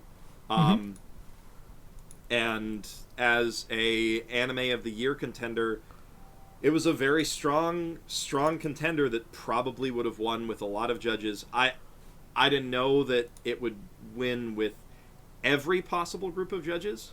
And I don't know that it would necessarily be the winner in all possible scenarios, but for a popular vote, there was no way that it wasn't. Yeah. And I mean, I would have preferred Rakugo Shinju sweep it, but I knew that wasn't going to happen. The one reason that I think that a group of judges, as opposed to a popular vote, might have swung differently is because with a group of judges, you could make sure that all of them have seen Showa Genroku Rakugo Shinju, and then it would win because nobody sees that show but then and doesn't vote for it. But then it's kind of the thing of then you have this massive bias of who picks the judges. So then you would pick the judges that already cater to your particular that cater to your agenda. I should. That's what I'm saying. I should pick all the judges, and the only question should be: pick yourself. Is your anime of the year Showa Genroku Rakugo Shinju? Yes. Okay, you're in. Miles, you're in. Come on. It's really funny actually because a bunch of people are like, "Oh, Crunchyroll is so stupid. Why would they pick stuff like this?" And I asked anyone who asked, "Why would we?" Like, the nominees are not actually as bad as they were made out to be, for sure. A couple small changes would have been nice. Just like 2 less Cabanieris would have gone a long way. Yeah, they would have. Mm-hmm. But people were like, "Oh, you guys are just trying to push Cabanieri," and I'm like, "Well, we don't have that show on our site." Because you don't. And people are like, "Oh, you're biased. You're just trying to do this and this." And it's like none of your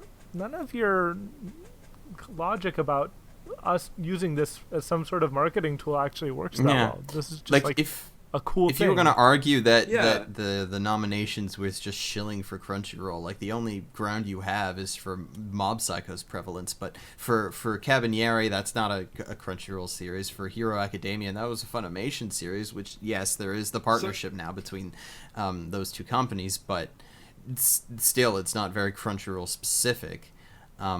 There were these conspiracy theorists on my videos who were actually saying, "Oh, well, Crunchyroll's just going to buy out Funimation, and that's why they were promoting Hero Aka so much." Jeez. It doesn't make any sense. No, it doesn't. It doesn't, yeah. And I mean, like, obviously there is a business benefit to this, which is that you guys are engaging the community, and you are making yourselves a hub of anime discussion around a time when, like, lots of people are on vacation and ready to pick up new anime because the new season's starting, and like, yeah, it makes business sense to do that, but it doesn't make any business sense to bias the awards, you know? No. The more legit the awards are, or the more legit the awards feel to people, the better the award show does, and the better it does advertising for Crunchyroll. And, like, I don't know, the conspiracy theories are weird, and I'm sure I am almost certain that somebody's going to be upset at me for not bringing somebody with wild conspiracy theories into this discussion with us. Although I asked people who weren't big fans of the Anime Awards to join, and they were all like, "Nah, I'm too busy this week." So, that was up to them. And yeah, and I, like, honestly, I feel that some shows I care a lot about got robbed, but at the same time, understanding that it's a popular vote and understanding that it's a blind nomination process, which is basically also a popular vote, kind of, this is the result that you'd expect. Yeah, so there are a bunch of things that could have been done differently and might end up being done differently in future years. The judges might actually be able to speak to one another when trying to discuss nominees. There might be a separation between judge voting and viewers' choice voting. There might be a variety of different things that they could do, and they might do in future. They might not do all of the suggestions. They might do some. Hopefully they do some and not just repeat this year over again, because I don't think that'll help anyone. But we'll have to see.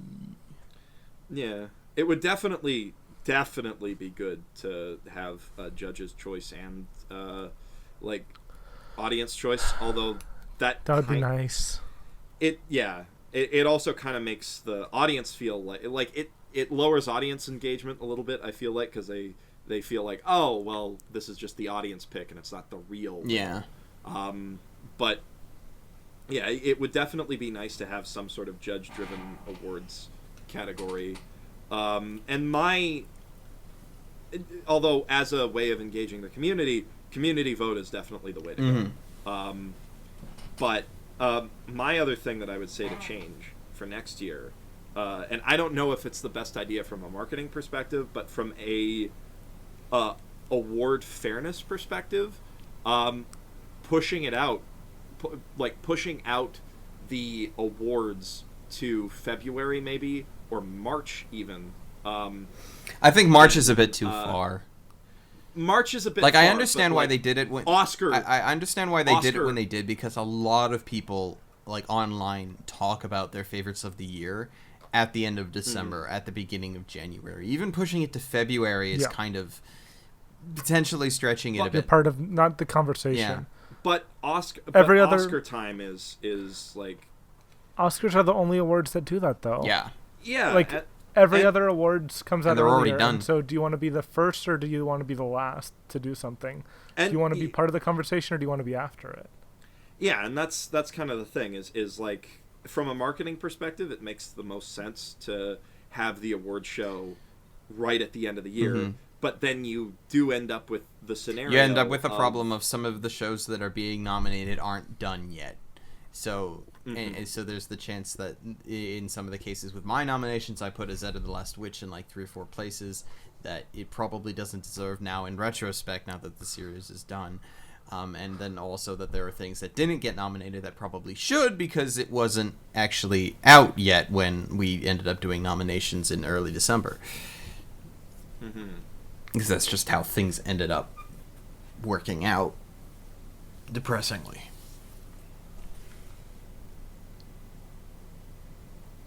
Yeah, that's I mean that's yeah, it's the trade-off with these things is relevance versus you know, not cohesiveness, inclusiveness, you know, and I would say push it later would be my one big suggestion for the awards, because that would also give me more time to work on videos for them. But yeah, no, I agree with Tristan that I think that this is a good first effort, and I think that it points to things that can be fixed, and as long as the people running the awards fix the things that can be fixed and ought to be fixed, I think we'll see a really strong showing next year. Especially considering the lineup that we have in future seasons this year. I am so stoked. I'm really hoping. Yeah, I'm pretty stoked for this year. The only problem with the next anime awards is that we already know what the best anime of the year is. It's obviously Fullmetal Panic. Shogun Roku Rakugo Shinju too. Yeah, that's true. We do already know the so sad. Fullmetal Panic. Yeah, that kind of ruins everything. Fucking Fullmetal Panic. So stoked. This year I am going to be making a hardcore push to get more people to watch Rakugo. By making and more bomb your content channel in the about it. process. And bomb my channel in the yeah, process. no, I exactly. made 2 videos on Rakugo last year. They were probably some of my least performing videos of the entire year. My Rakugo video performed well because I tricked people into watching it. That's the trick. So the trick is to you gotta not. Okay. Yeah, you gotta not tell them it's a Rakugo video until they're already watching. And that's how you get 200,000 hits on a thing about Rakugo Shinju, is you just say, the single best anime of 2016. Okay, so now we're going to open things up to the mailbag and answer a few questions that viewers and listeners had about the Anime Awards and just stuff in general. These were all shot to weeklyweebcast@gmail.com. And you too can shoot a message to weeklyweebcast@gmail.com. Even me? Yeah, even you, Miles. If you want to have your question heard on the show. This first one comes from Mozilla Fennekin, and it's a pretty simple or maybe extremely controversial question. I'm not sure. If Crunchyroll made a panel of judges to decide the 2017 Anime Awards, and they were all YouTubers, who would be your picks? Limit 7. As a not anime YouTuber, I'm probably the best person to answer this. Yeah, I would say so, Miles, because my answer is Geoff Thew, Geoff Thew, Geoff Thew, Geoff Thew, Geoff Thew, Geoff Thew, and I'm sure that Tristan's is Arkada. Yeah, go ahead, Miles. Because the thing is, yeah, you're gonna just name yourselves or your friends, and my answer is none of y'all. Fair. Because if you're too busy making YouTube videos, you're not watching enough anime. Also fair. We've proven this. Actually, though, me and Miles have proven this. I mean, I did this thing where I went through the Crunchyroll data for a bunch of like people's accounts just for fun one night because I was bored. I don't know. And I just like, here's how many days of anime you watched in 2016, and guess who was the lowest? Like 6 people. The 6 YouTubers who asked me for it. Mine was pretty high. Okay, yours was pretty high. Maybe you can be on it, Jeff. Yeah, I can't do argue it. for me. I know you've seen my search history, but I have a lot of fucking DVDs, and you know it. Yeah, I know. Mm-hmm. I know. But my point being that maybe anime YouTubers aren't the best. Maybe that Chibi guy would be good, but I don't agree with any of his opinions. I don't know. Yeah, I honestly... You should get reaction tubers. Reaction yeah, YouTubers. there we go. They watch all the anime. Visceral experiences. Because, I mean, like, Joey's video was really good about the Anime Awards, other than the fact that he just hates on Yuri on Ice for, like, really dumb reasons. But, like, otherwise, his video was pretty good. But he doesn't, and he even admitted over and over again in that video that he just didn't watch any of the nominees. Which is kind of the problem. Yeah, that's yep. Like it's hard to find time to watch all the shows. Well, yeah, because you have to decide what's good or not, and a lot of people end up coming to us to begin with to find out what's good or not. Yeah, and the Weebcast is the reason that I have watched so much anime. I've watched at least one episode of almost everything in the last year, which is really good. And that's. And yeah, I have some ideas for a nomination process for an award show that would sort of mitigate that, but it's well, that's something to talk about at another time. So let's hit up another question. Next, hey Jeff and friends, what would you say was your biggest overall disappointment of 2016? Not necessarily a show that was terrible, but one that seemed promising only to lose steam or flub hardest. Thank you, Wonder Katse. I suppose it's a bit too repeating myself to just say Cabanera here, wasn't it? Yeah, a little bit. And don't you want to say Izetta instead? Yeah, I'd probably say Izetta instead, yeah. Yep, that'll be mine. Probably Izetta for me too, actually. Yeah, I mean, as far as I haven't finished Izetta is the thing, so I don't know how far that falls, but it falls pretty far. I would say the biggest disappointment for me in terms of something I was looking forward to, and then it would be Ace Attorney, you know, because yeah, like that makes sense. I really that might even be mine actually. Or I have another one. Okay. Final Fantasy 15 Brotherhood was 24 episodes and 23 minutes long. I loved it. You have the game though, right? Yeah, and I want to just watch more of the anime now. Yeah, no, I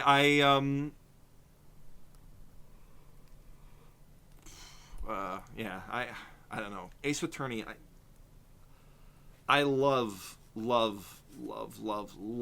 Ace Attorney. That video game series, and the fact that the anime just doesn't represent what's great about it makes me sad. It doesn't. It's literally just like it uses the game story as a storyboard for the show, but it doesn't take some of the goodness that the game has, because a lot of the fun of trying to play that game is actually playing the game, actually using the mechanics, and you can't translate any of that into the anime. So instead of like spending like half an hour searching a room for clues, reading all of both like Phoenix's and usually Maya's case, the Maya's like opinions on the various things in the room, those little beats of flair. No, it's just Miles walks. Not Miles.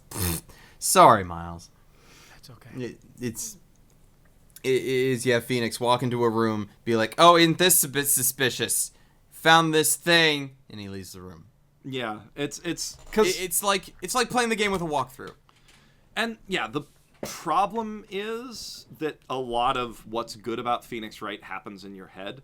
And I think that they could have executed on that if they either had drawn out the cases a little bit more, like made them 3 episodes instead of 2.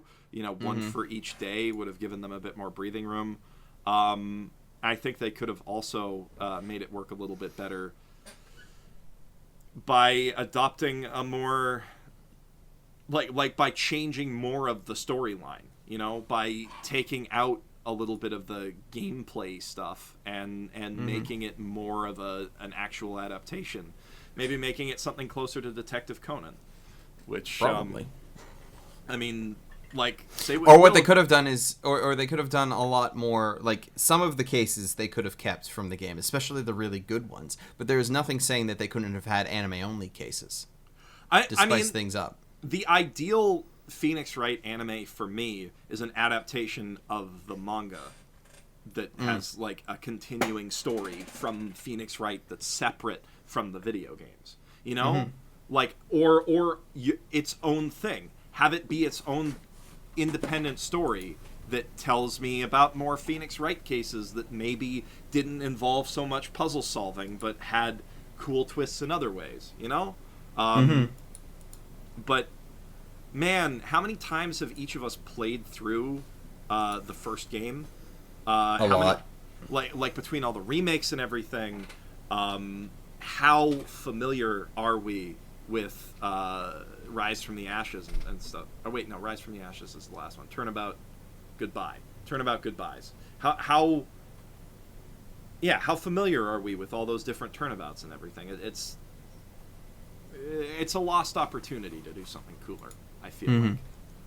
And the one time that they did break away from the game script and they had that whole middle storyline about Phoenix and Larry and Edgeworth as kids, that little side story was the best part of the show. It's just disappointing is the right word for it. So now we're moving away from the questions because a lot of them are things that we sort of addressed in our discussion throughout the year, or throughout the podcast. Feels like a year at this point. We've been talking for a while. Yeah, we have. Okay, so we got 2 more questions to answer. Sierra Clifton asks, "Hello, Weebs. Something I have noticed about myself is that I always prefer to read shoujo romance manga, but I prefer to watch the adapted anime version of almost everything else if it's available and doesn't suck. I think this is because a lot of shoujo romance anime, everything tends to move at a grueling pace, think Kimi ni Todoke Season 2 especially, and so if I'm reading, I can read it much faster. I enjoy reading manga from all genres, but prefer a good watch to a good read. Do you guys have any specific preference when it comes to reading versus watching certain genres or anything of this nature?" I'm the worst person to ask because I don't read manga.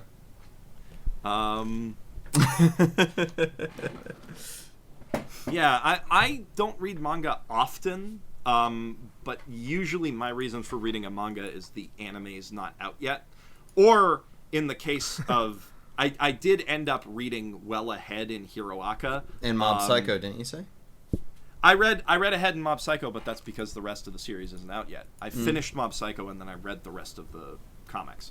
But with Hiroaka, I got 2 things in, and then I read like 40 chapters ahead because it was moving so goddamn slow. And I just wanted to know what would happen next. So that's my main reason. I don't think it's genre necessarily that pulls me away from it. It's am I hooked by these characters, and do I want to know what happens to them sooner? One Punch Man, another good example. Anything written by one really has that effect on me. JoJo too. But yeah, I don't know. I usually don't choose based on genre. What about you, Miles? I mean, most of my consumption these days has been anime instead of manga, but that's mostly because I can watch anime with other people or at the gym. I can't like read manga while on the Stairmaster. I've tried it; it doesn't work. I don't know if I yeah, could do anything with subtitles on a Stairmaster. That sounds tricky. I manage okay, and it also helps my upper arm strength to make sure I keep my body, what's it called, level with the subtitles. Yeah. I'm serious. I guess I'm that completely would, serious right now. I guess that would work. Yeah. I watch a lot of anime. I find it difficult to multitask watching anime because you have to read the subtitles. That's a bonus. That's a feature, not a bug. Yeah, that's kind of why I in my off time, I'm more prone to watching regular television, just because I can look away from it without missing something. Definitely. No, I mean, my fiance is sick of hearing me say not anime, because she just always, we watch so many series together that when I come home from a long day of anime, I'm like, ugh, just not something I have to actually pay attention to, please, is often my only request. But to answer the question, I only read manga of things that there's no anime for, usually. So it's less based on genre and more based on the storylines that I want to read. Yeah, that's, I mean, that's kind of the other reason that I have read manga in the past, is just like, specifically with a lot of Korean manhwa these days, there's stories that seem interesting to me that is just never going to be made into an anime, so why not read it in the manga?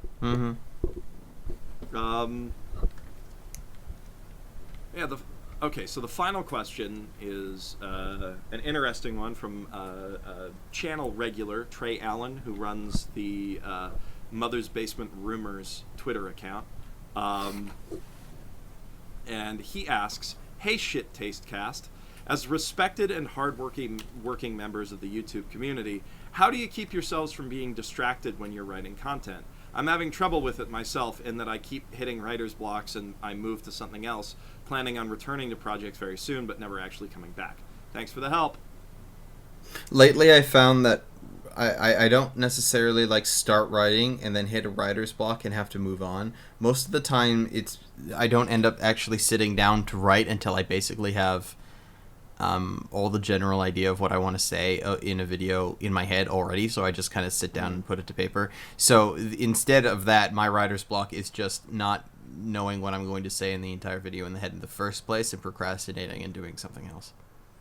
Yeah, that's kind of what happens to me too. Like, over the last week, I've been not writing scripts and instead playing a lot of Chrono Trigger, which is a bad decision because I don't know that I can make a good video out of Chrono Trigger that hasn't been made already. Yeah, it's the same for me. Like, I take a while to write, but I guess I don't really write until I'm sure that I can finish it in the 6 to 8 hour session of writing that I need to do to get it done, you know?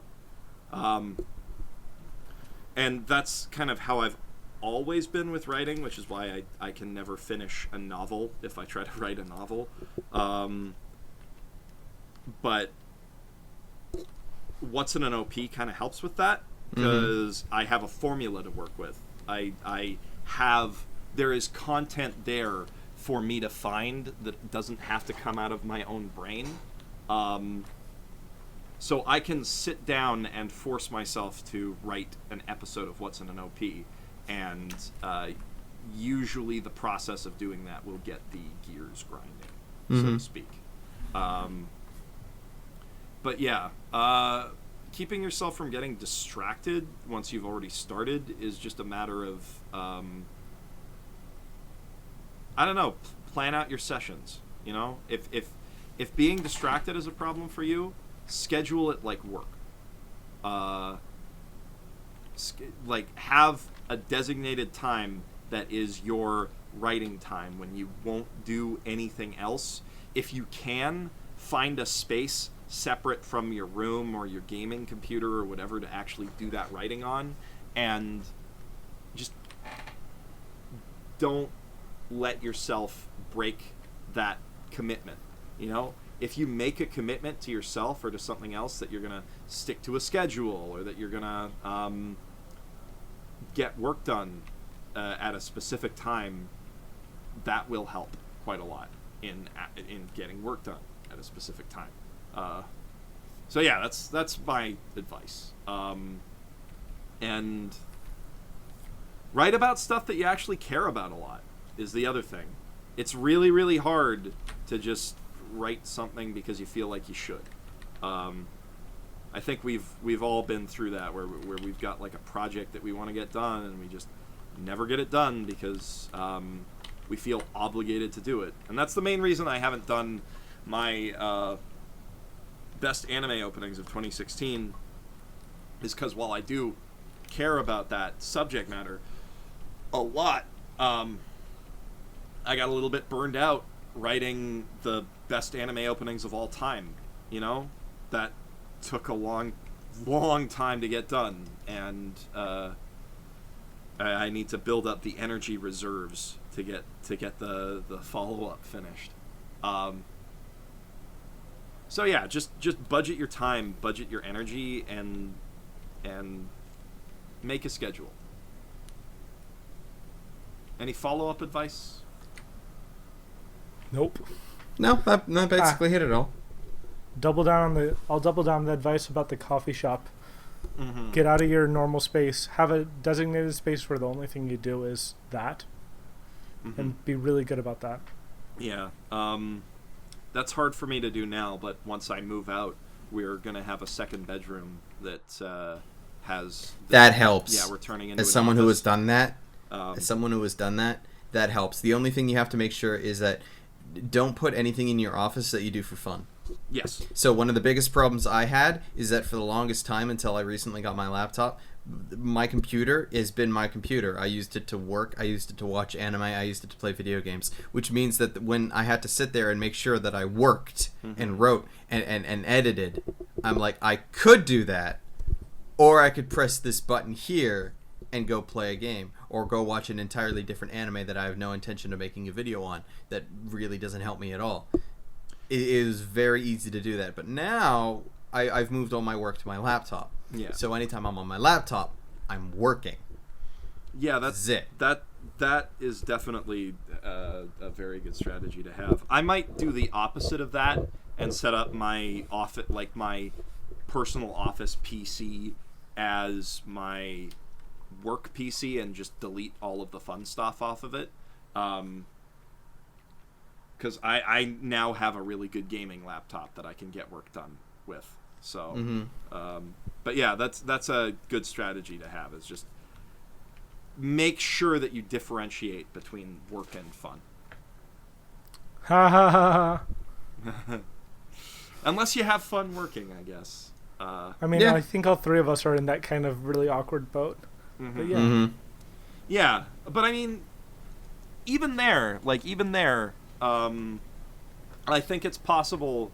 Like, there's definitely, for me at least, a mental difference between anime that I'm watching for work purposes and anime that I'm watching for fun. That must be nice. I mean, but Miles, No, this is why I watch 80s anime all the time. Yeah, because I've spent so much money on Urusei Yatsura like singles that have like 3 or 4 episodes on them each, just so I can know I'm watching this for me, not for anyone else. Yeah, I mean, the thing is that if I go, the trouble is if I go back to any retro show, I am gonna wanna make a video about it, or 4 or 5.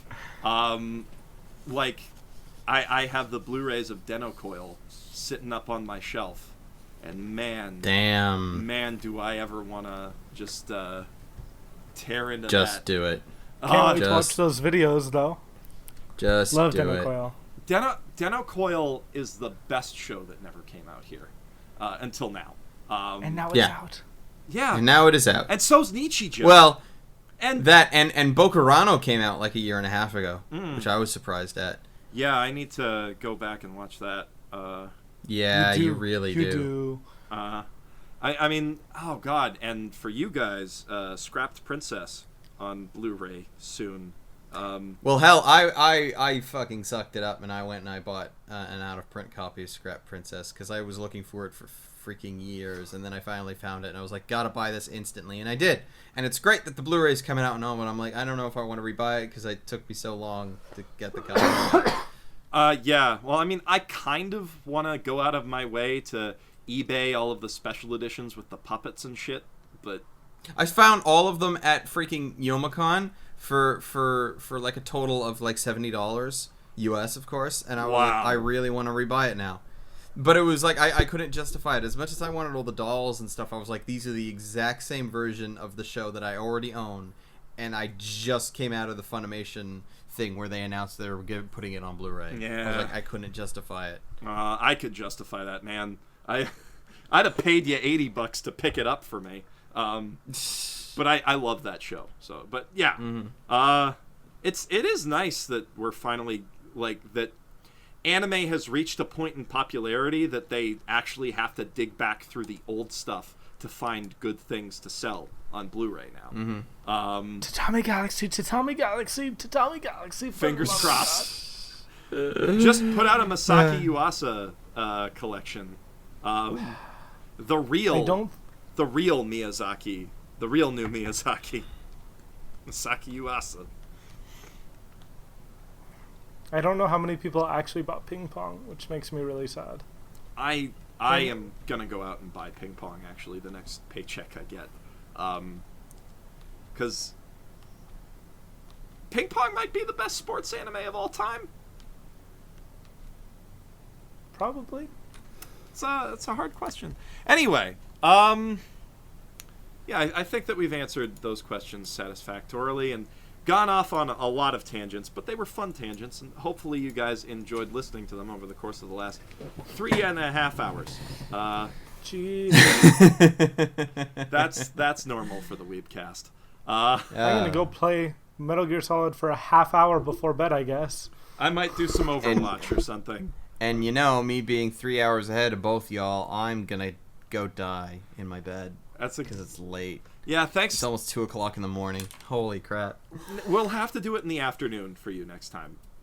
Next time. Yeah. A noonish recording would probably be better. I would appreciate that greatly. All right. Okay, so thank you everybody for tuning in, and we will catch you next time.